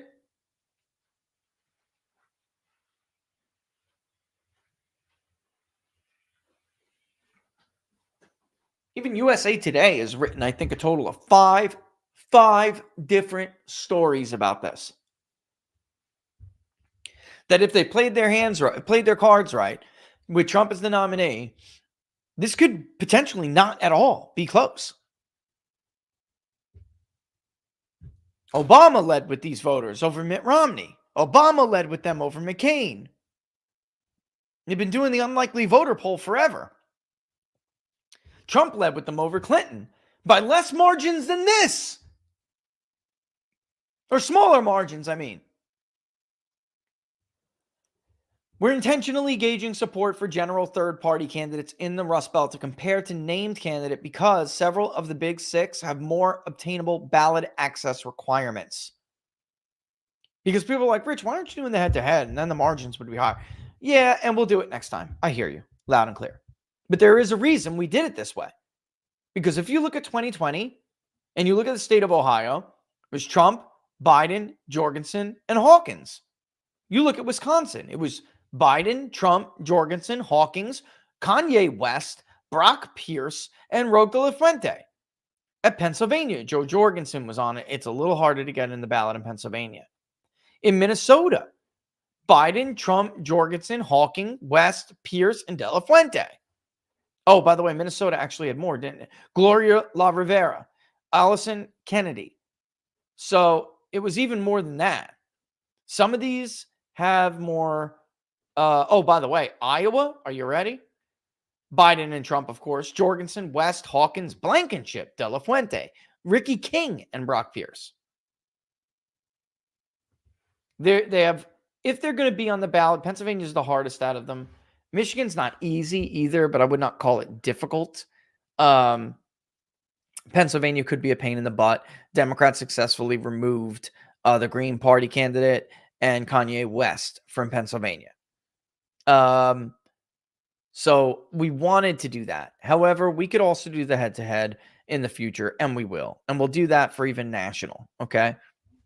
The current levels of support for both candidates do suggest there's an appetite for a third option, but the potential options didn't fare that well.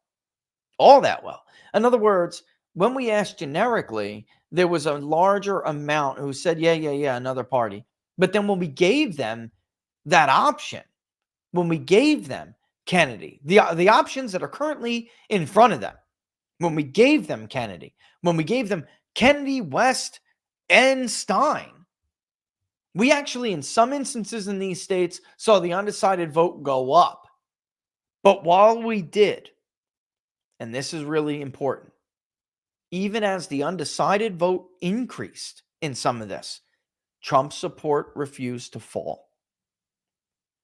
In the three-way matchup, Trump led 43-30 with 14%, 13.8, opting for a third party. 3.7 said they wouldn't vote. 9.7 said they were undecided. Trump was at 18% of black voters already, with all of that undecided. And he was at 41.3 of Hispanics leading Biden. That is a stark increase in support. Meanwhile, white voters, folks, we're still at a 20-point margin for Trump. That's what he won them by he won them by a 60-40 margin in Ohio in 2020. Black voters, he won. They were 11% of the electorate. He won only 8% of them. Biden allegedly won 91%. Well, he is now already double that in the polling. Now sampling errors for subgroups are higher. Remember that. But we polled him at 9% in Ohio. I went back and looked. Trump plus 8, which we threw at that point, or Trump plus 7, whatever it was. And we said, that's it. This isn't a close race. We're done. We're taking it off the map. It was 9 points. Black support. That's all. Trump lost Latinos, but he hit 39%. He's already slightly above that. Again, sampling errors for subgroups are higher. But Biden collapsed with Latinos. Bad. Other racial groups, Trump actually led 51-48. So when you go and look at these crosstabs and you say, oh, that's not possible. But Trump doesn't do well with Asians. Yeah, well, Asian and other combined is a different story. About 1/4 of them chose a generic third-party candidate when given the option. Trump was at 32. Biden was at 17. Biden lost all of that. And then a lot of them were undecided. But that's how, basically all of those third-party options, almost all of it were Biden voters. Again, white vote is basically exactly where it was in 2020. So almost all of this is coming from non-white gains, particularly among black and Hispanic voters. In a hypothetical matchup with independent Robert F. Kennedy in a generic third party, Trump now led by 14 points. Notice he fell a single point. Biden fell 2 points, if you're rounding. And 8.8 went to Kennedy. Kennedy got 9%. That's it. I don't know where these polls are getting these 20-something% support levels for Robert Kennedy. I'm sorry. It's not going to happen, number one. And number two, I don't see it. I don't see it in the phone. I don't see it in live agent interviews on the phone. I don't see it in SMS, peer-to-peer version of SMS. I don't see it in SMS to online. I don't see it in paneling. I just don't. I don't know what the hell these people are talking about. Another 3% still chose a generic, even with Bobby Kent on the ballot. And 9.8% remained undecided. So it did fall a little bit there. Now get this. The undecided fell from 13.8 to 9.8 when you added Robert Kennedy and kept the generic other third-party option. That's a small decline in the undecided. But get this. When you add Cornel West and Green Party candidate Jill Stein, Trump still leads, goes back up, by the way, to 43 to 28. Kennedy stays at 9. He stays roughly at the same place, bumps up a little bit to 9.5. Stein gets 1.2. West gets 1. And the undecided voter goes back above 13. Almost to where it was in the original so-called head-to-head with a third, a generic third. We've seen this all over the Rust Belt. There just comes a point where Trump's vote share refuses to fall. What does that mean? This guy has a rock solid floor of support. You don't break through it. It's incredible, frankly. That means Trump's floor is like 44. That's it. Because I know, you're talking about it bouncing between 42 and 44 like that. And then when given the full picture, it actually goes back up a point. Guy's got a rock solid floor support. Here is the Ohio Republican presidential election, and I'm going to give you the core support here because we haven't published it yet, but I have done the numbers for Trump and DeSantis, and we're going to give that to you. Actually, I did it for is that right now? Let's stick with Trump and DeSantis because Haley and Ramaswamy, I'm not sure that's right. Looks like Haley's is 8.7, right? Was her full total? Yep. Yeah. So Haley's right. Ramaswamy's not. Okay. We didn't get there yet. That's why the graph isn't up. It's not done yet. But you'll get core support for everybody for this month. Excuse me. This is a clobber fest. Trump is at 60%. All right. Even when it's a likely, he ticks up 0.4 of a percentage point. DeSantis falls a tenth when it comes to likely voters. Haley just bumps up a little bit. Ramaswamy falls a little bit. Why is there that much of it? Not that much. Because like Iowa, there's indication that there's going to be a lot of first-time turnout relative to other years. High school or less, look at those numbers. I mean, guys, it's Ohio. Quarter of the electorate has that kind of education. In a Republican primary, it's even more than that. This is not dismissing. You cannot easily dismiss this. Quarter of the electorate in a general election. White voters with no college is 30% in a general election. In a Republican primary, it's even more.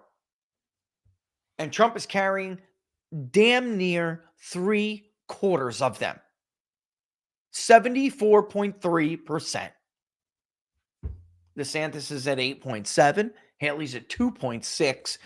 Vivek is at 4.1. The some college vote, large chunk of the vote, even in a general election as well. It's about 30% almost. Trump is at 59.9%.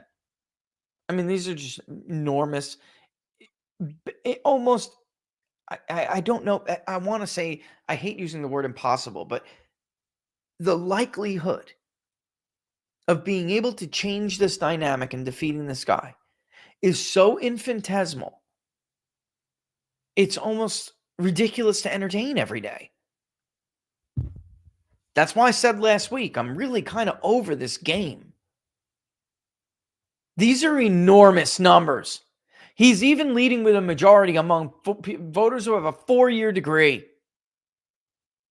And again, Iowa's the only place where he wasn't in the Rust Belt poll, leading with 4-year degrees, majority of them. And that's because it's a caucus, not a larger electorate primary. Primaries have more diverse, typically higher turnout. Caucuses are more tightly controlled, more party events.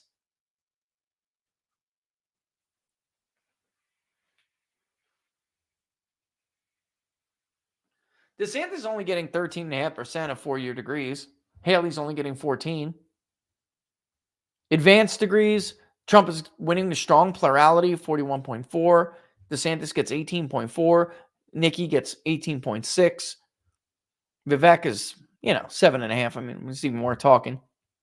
In urban Ohio, Republican primary voters in urban areas, 61% support Donald Trump, only 12% support Ron DeSantis, Nikki Haley, 8.1. They're so damn close anyway. And the sampling error for that subgroup, that's a tie. Again, you if it was tomorrow, don't be surprised if you see Nikki Haley edging Ron DeSantis out in the Cincinnati suburbs and in the Cleveland area. Don't be surprised at that at all. Maybe not in Toledo. In suburbia, 56% back Donald Trump. Again, DeSantis and Haley tied. So when you go to like Claremont outside of Cincinnati or something like that, maybe maybe they would be really close there. I mean, that's that kind of an area, for instance. But Claremont's to the east, of course, of Hamilton. It's a burb of Cincinnati, of Hamilton County. And then you have rural Ohio. Look at those numbers. 67%.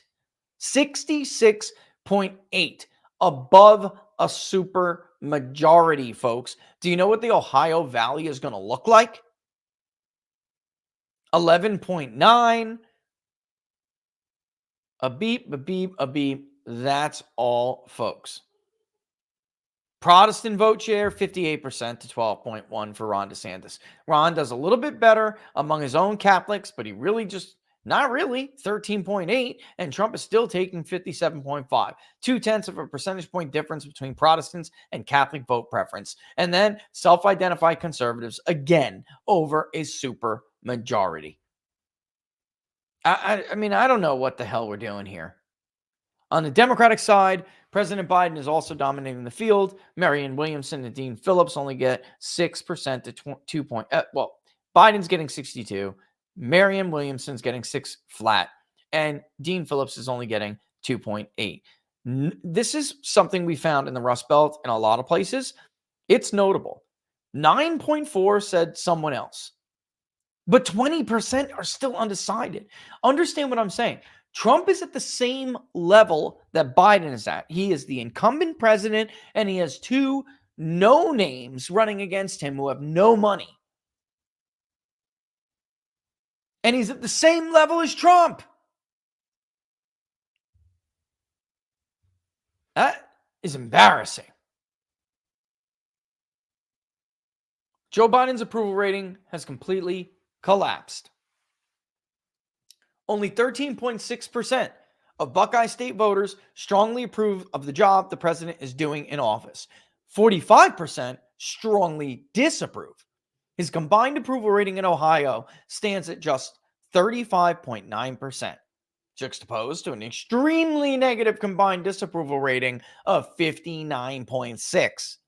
The Cleveland area and Columbus area, and here's where you can see that impact from non-white vote. The only 2 regions to back the president in 2020 now also view his job performance negatively. Only 40.5% of voters in the Cleveland area, the most Democratic of all the state's regions, approve of the job he's doing as president, while 57.5% disapprove. In the whiter, slightly whiter, more educated, however, Columbus area, his approval is 41.7% compared to 54% who disapprove. Don't you find it at all remarkable that the working class, more racially diverse area has soured on Biden more than the other, of course, non-white area in the state, but one that is buffered or surrounded by white, waspy suburbs? Don't you find it at all funny? You should. This is huge. I assure you, this is not what it looked like in 2020. Among non-white voters in Ohio, only 28.2% of Black voters, 12% of Hispanic voters, and 16.4% of Asian other voters strongly approve. That's it. Just 11.5% of white voters strongly approve, while, by the way, 50.4% of white voters strongly disapprove. This is bad for Joe Biden. Now, you can figure, well, he doesn't need to win Ohio, Rich. He just needs to hold on in Pennsylvania. He needs to hold on in Michigan. And frankly, he needs to hold on in Wisconsin as well. He does. Even though he won Pennsylvania by a larger margin than he won Michigan by a larger margin. Then he won Michigan by a larger margin than Pennsylvania. He won Pennsylvania by a larger margin than Wisconsin, even though they polled. And I'm going to tell you again, Wisconsin polls crazy. It's going to look closer. I know. Even with us, it's going to happen. Or I would say it's going to look more pro-Biden. It did in 2024 as well. Biden was like barely up a point in Pennsylvania, but he was up 2-something in Wisconsin. And at the end of the day, it was like a 0.2% or 0.4%, 0.2 to 0.6, something like that. I could look right now. I got it right in front of me. But he barely won Wisconsin. It was a tiny, tiny little margin. It was a 0.4% margin. Or no, 1 point. No, I'm right. Wait a minute. 0.6. I'm rounding. Yep. Tiny. But that's the way Wisconsin is. It polls funny. And it's got a lot of rural areas that are just difficult to reach and reach, with a sufficient representation. It's a pain in the butt. I love the state. It's a beautiful state, but it's a tough state to poll. Notoriously tough state to poll. And I just don't know how you can completely collapse in Ohio, in the Buckeye State, and get blown out like this. Like, it is possible Joe Biden gets 30-something% of the vote in the Buckeye State. I kid you not. Especially if it's a crowded ballot. There are people who just, maybe I don't want to vote for Donald Trump, but I'm not going to Joe Biden. The hell with him. Now, that can shrink as time goes on, and it often does. People decide, I don't want to give away my vote to somebody who can't win. And then there will be, but in Ohio, there will be, Democratic-leaning voters who will say, look, Trump wins Ohio anyway. He's going to win Ohio anyway. So the hell with Joe Biden. I'm voting for somebody else. Joe Biden's going to have to win Pennsylvania, and I have nothing to say. I have nothing I can do about that. So I'm voting for who I want to vote for here. That is a possibility. So maybe in a state like Ohio, it doesn't consolidate like you would see it consolidate in Michigan or Pennsylvania, because those states are, Democrats are going to say to themselves, we have got to vote for Biden. So he'll win a lot of those people who don't really like him anymore. They will. They'll come home to him. And I tell people this. It's the same reason why I don't buy the if convicted of a felony nonsense. We are in a partisan country at this point.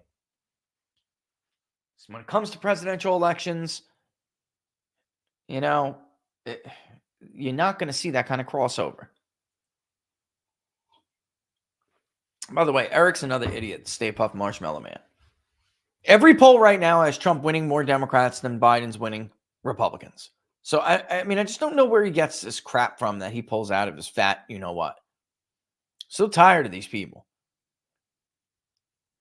Trump even leads with independents who say they're equally aligned in the Buckeye State by 6. Among those who say that they share little in common with either, he leads by 20.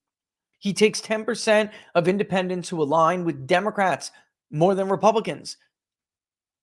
I kid you not.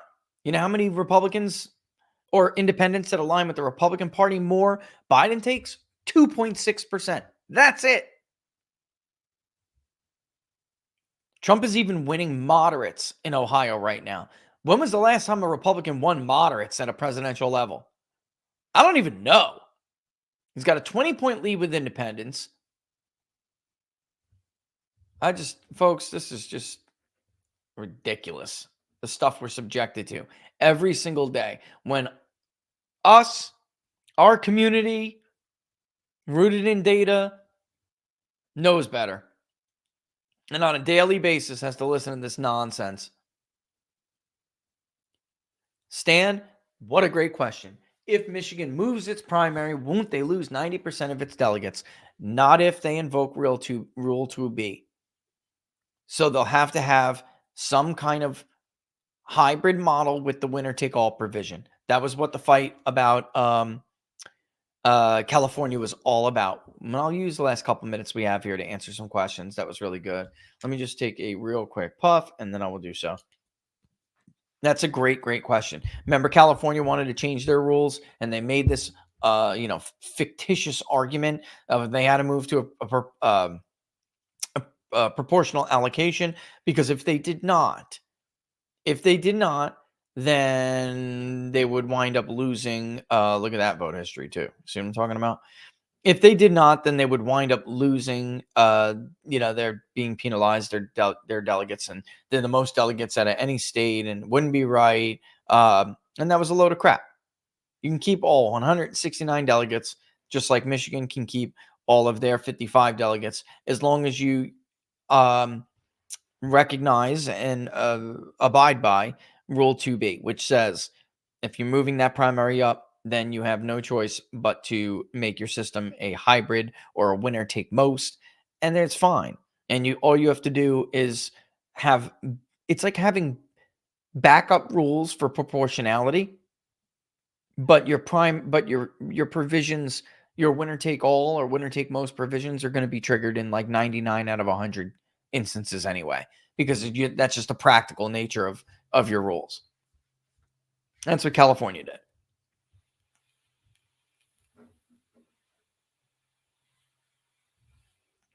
All right, this is cool. Barnes mentioned that Kennedy is polling high enough to be invited to general debates. Historically, how have debates affected polls? There's been a few instances of debates having an impact on polls. One of course, the main examples of this was the Kennedy-Nixon debate. If you had watched it on television, you believed that Kennedy won, therefore your opinion shifted towards Kennedy. If you were listening on the radio, you believed that Nixon won, therefore your opinion shifted toward Nixon. Another one is the 1980, the single debate that Ronald Reagan had with Jimmy Carter. It looked like an overall close race. USA Today's final poll actually had Carter up by 2. All right. And of course, that didn't happen. And a lot of people justified that by saying that debate at the end really pushed some last minute movement to Reagan and the late deciders, and huge chunk of Democrats back then, still there was crossover like we don't see today, voted for Reagan. However, I'm going to go ahead and push back on that a little bit. I think by the time we get to general election debates, it is likely RFK will have sunk quite a bit. It is also not uniform consensus that Kennedy is at the levels to qualify for a debate. I think, however, he probably will be. The debate on presidential commissions is deeply corrupt. I'm saying it. I don't give a damn. I know someone's going to hear it. I'm going to take some flack. They're partisans, even when they claim to be bipartisan. The Republicans are like Mitt Romney rhinos. They are not representative of the Republican Party at all, or I would say the voters of the Republican Party. And they will probably, if at that time it looks like Kennedy is hurting Biden, they will find some reason to try to disqualify Kennedy from the debate stage. All right. Expect that. Just like they figured out some ridiculous COVID excuse to keep Biden from having to go up on the stage with Trump when it was about the foreign policy debate. The second debate, presidential debate, is historically the foreign policy debate. That has had an impact. You see, and this is where I disagree, though, with a lot of people. There is a history of the incumbents doing poorly in the first debate, losing in the polls after that, or losing ground, and then bouncing back in the second debate, which is about foreign policy. And they look much stronger because they are the sitting president, and the other one is a challenger, and they just don't look like they're as big, when it comes to those issues. And the president, whether you agree with them or not, Bush did it against Kennedy. Against Kerry, even though there were a lot of people who found the surge and everything else to be an unpopular idea, and the wars to be unpopular ideas, even by that point. Barack Obama had a great debate performance against Mitt Romney, and he lost ground after that first debate. My whole argument has been for years that that's not real. All right. You have Mitt Romney have a good performance in the first debate. Some more Republicans want to talk. All right. And that's really it. And I don't think he ever was ahead of Barack Obama, ever. Pew Research just they fell victim, God bless them. It's not their fault. It's their mode's fault. They fell victim to textbook response bias. And then after Obama had a better performance in the second and third, it swung back, and Obama was up by 4 and ultimately won by 3 and change. Would a Trump Carlson ticket be far off? I wouldn't discount anything. There is something I have to say, though. I'm glad you brought this up. And I can speed through the last couple of questions, but obviously you see it begins the, oh, but you need us to win argument from Team DeSantis. Now, all of a sudden, his surrogates are pushing the idea that, you not only would he take VP, but you need to nominate him to win Trump. You can't win without DeSantis. That's not true. Trump can win without Ron DeSantis. He doesn't need him as his vice president. And in fact, I think he risks at this point, after everything Team DeSantis has done to tarnish people. God bless Julie Kelly. She's the latest target. Everything they have done to smear people, I think you would actually piss some Trump voters off if you chose Ron DeSantis at this point. Plus, well, it wasn't 8 months ago, Laura, when Mr. Big Shot was too big for vice president, right? Right. I'm not exactly a backseat kind of guy. I'm not a number two kind of guy, in case you haven't noticed. The vice presidency is beneath me. Okay. He's beneath everything. Have you heard anything about Reynolds not cutting off registration deadlines as usually done? That's one of the DeSantis strategies to take advantage of Dems skipping over Iowa and flooding the GOP caucus with Dems. I wouldn't be surprised if they tried to pull something like that. Here's some way that could backfire, however. First-time caucus goers are overwhelmingly for Donald Trump, more than even his statewide vote. So they could be doing that, and maybe those Dems don't come out and caucus as they need them to, but they left the registration deadline open for those new timers to come in, and those new timers did always intend on caucusing. So it's possible it could backfire. However, Karl Rove has a habit of doing this, and people attached to him, Jeff Rowe and others, they have had a long time habit of what Rush Limbaugh would call Operation Chaos. All right. It is usually overstated almost all the time. It only really ever has an impact when it's a close race. This is not a close race. Okay. No matter what people tell you, even in other polls, like the Des Moines Register poll, Trump 42 or 44, DeSantis 18, folks, it's still a 25-point lead. It is not close. God bless you and your husband for all the hard work and honest work. Thank you, Cecilia. Thank you. We love you too. I'll tell you right now, without you guys, none of this matters. Thank you though. Would you consider writing an idiot's guide to polls? I have considered that, in fact, Clifford. I have in the past. And then I put it on hold for the other project that apparently I don't know what's going on with it. But that is not a bad idea. Not a bad idea. I've thought about it in the past. I will strongly consider it again. I just didn't want to do it as my next book, because the next one is going to be my first one on polling. And I don't know that I want it to be an idiot's guide. Like, that would be something I would release in between. I really think that it's very important for someone to document, statistically speaking. I think Troy Olson and Gavin Wax, I've read it. I've had an early peek at it. The emerging populist majority is going to be coming out soon. And I'll tell you, that was a fantastic read. But I think from a statistical point of view, more heavy and data heavy and polling heavy, that mimics more of like what Kevin Phillips did in the emerging Republican majority. I think it's someone important that somebody does that, documents that. So that's really what I would like to personally do. Have you considered doing a head-to-head South Carolina primary poll between Trump and Haley? Others have done it. Trump beats her. He beats her. She's closer than DeSantis in South Carolina, but he beats her. And I tell you what, I just want to say, because I got to get through the rest, I'm going to be a little bit more cautious or guarded with all of the different projects we're going to take on.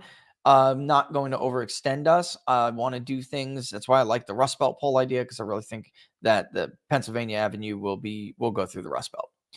And I think that, of course, we can poll Georgia and Arizona and stuff like that. But without having the resources that we need, and which is why, by the way, you should share the public polling project far and wide, contribute if you can. I don't want to give people the opportunity to do what they did to us in 2022, with all these people saying I was inaccurate here, inaccurate there, because we didn't have final polls.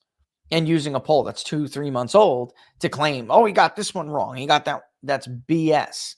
Our final generic ballot poll was spot on. We all know what happened to Arizona. The only thing, and by the way, Georgia, I had Walker up by 1 in the first. We didn't do the second round.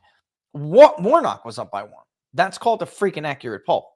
So, and by the way, we had Kemp up by 7 in our final poll. But people twist shit, man. And if we don't have the resources to make sure we have a final for everything, then I'm not going to be throwing around money at states that we know we're not going to return to. I'm just warning you all about that right away. Nationally, for the trends and the Rust Belts, they are the priority. I do have the Georgia thing up there, and I don't mind doing Georgia, here, there, whatever. If money starts coming in for the public polling project, then I was strongly considering doing like another poll, although I don't know what I'd call it, which is like the Rust Belt poll, only is like the Sun Belt West, kind of area, even though the Sun Belt does like whip through. And that would be Georgia, Arizona, and Nevada. All right. Because I think Nevada, Trump can carry it this time. I do. Really do. It's just the non-white vote shift is too big. Nevada was only 3 points. That's it. And with that kind of shift, a marginal little move with white voters in Reno, it's over. It's over. I'm telling you. Is it possible some are recruited or persuaded to roll out bad polling to help narrative polls not reliable as set up for contrary election results? Yes, sinister, but possible. Yeah, I suppose it is. I've seen a lot of dirty crap in this industry. I have. And listen, if any of it comes from the campaigns, I would just throw it away. Why do people like Scott Adams think Nate, and I'm not going to say it's so credible? I don't know. I don't know why Scott keeps doing that. I don't know. But it doesn't help the cause, Scott. Red pill truth seeker. I'm in Lorain County. It's swinging Trump. I believe you. Getter, idea is not money. What program do you use for your maps? ESRI, get. That's actually just Data Wrapper. All right, so that makes it real easy for us. But there's also another one I really liked a lot.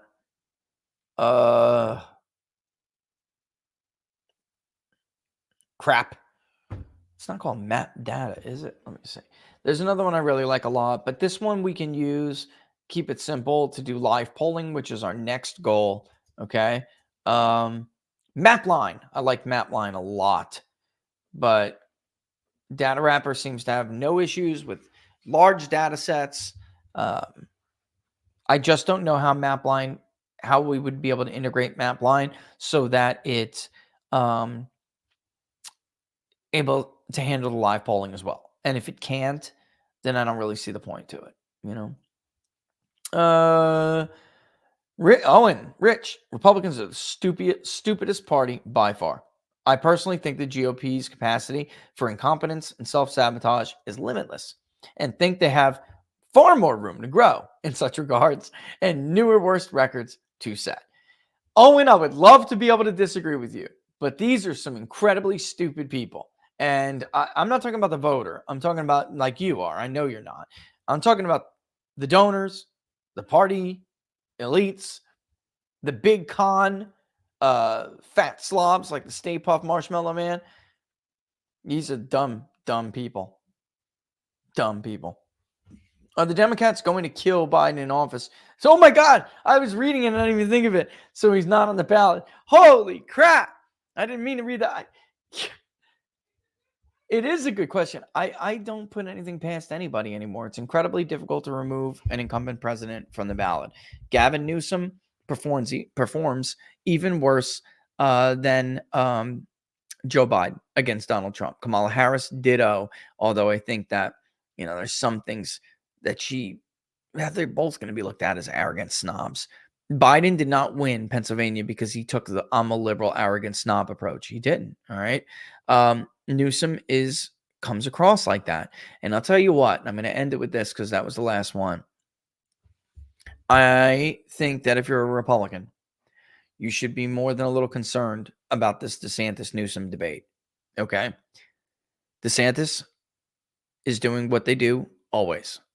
Overhype expectations. Set the bar way too high. Hannity has personal attachments to Gavin Newsom. So if you think he's going to overtly interrupt like Lester Holt or something, or Chris Wallace to try to save, like they do to save Democrats, I don't know that I'm going to see it. Not to mention, he's not the brightest guy either. All right, I've heard him talk to Gavin Newsom. Gavin Newsom steamrolled him. When Gavin Newsom was in the spin room in that debate, and he went to go talk to Sean Hannity, he steamrolled Sean Hannity. He crushed him. Hannity was made to look like a fool. A fool. And I'm telling you, he may be wrong. He may be an idiot. He may be a liar. But he's slimy and he's sharp. And DeSantis is none of those things. And he doesn't come across well. Only DeSantis people, because of textbook confirmation bias, only DeSantis supporters think DeSantis wins these debates. Nobody else does. Greg Hartley is the damn behavior expert, for crying out loud. Goes on Newsmax and has to tell people that is the sign of weakness. That's unsure. That's somebody who's uncertain, who's weak. The bobbling head thing is not attractive. The smile, I don't even know how to do it. Can you move your face like that? The hell is he doing?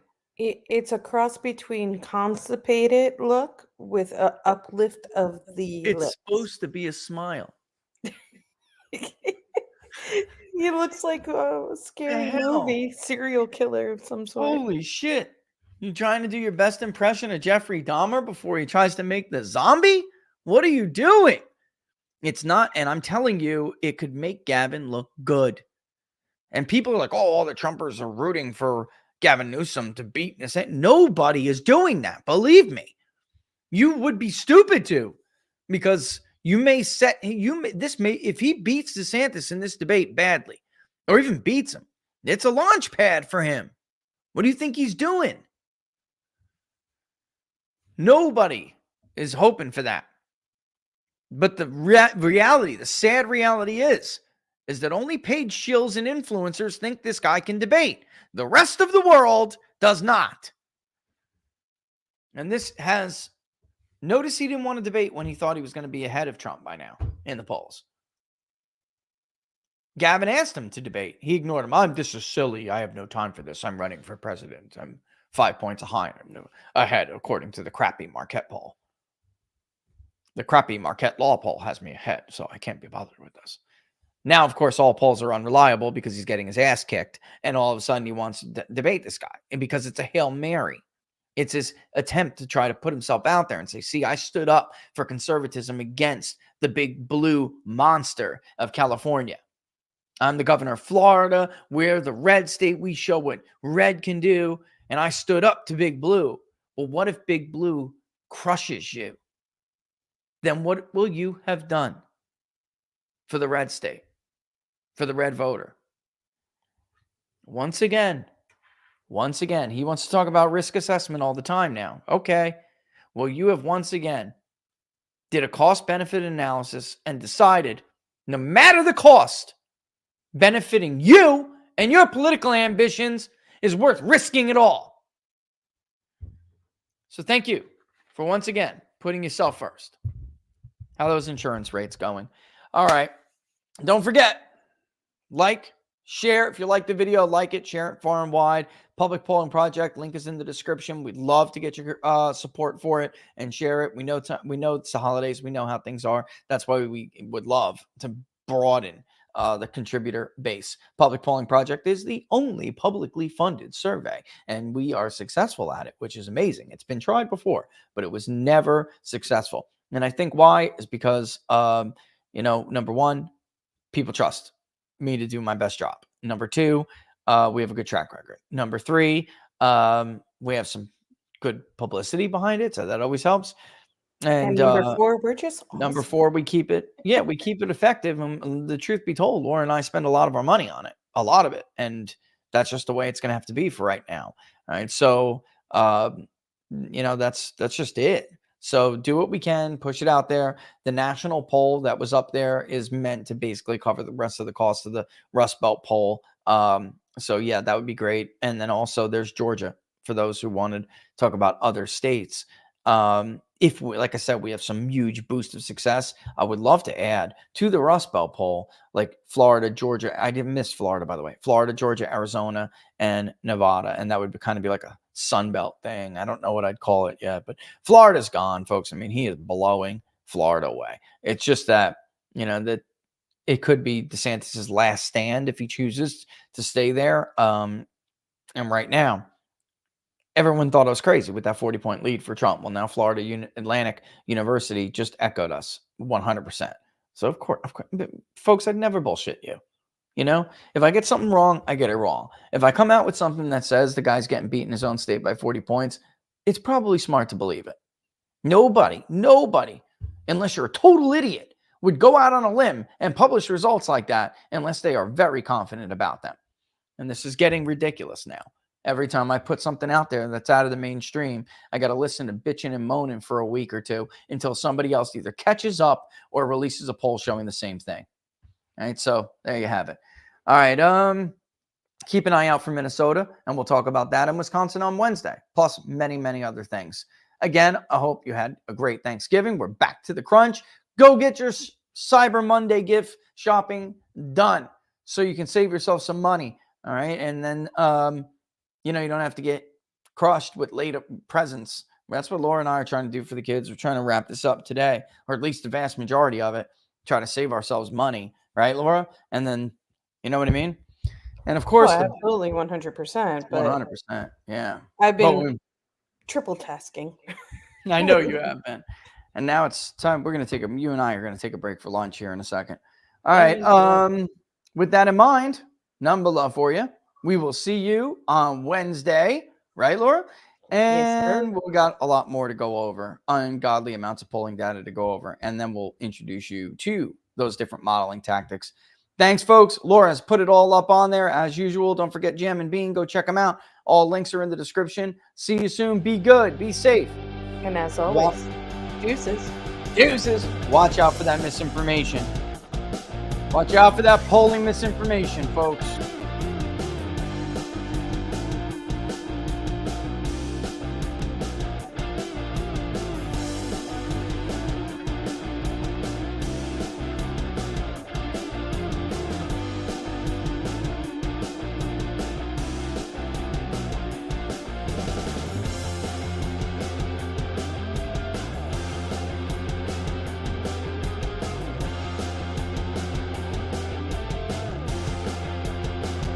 Do not miss tonight, quite frankly, 7 o'clock Eastern Standard Time.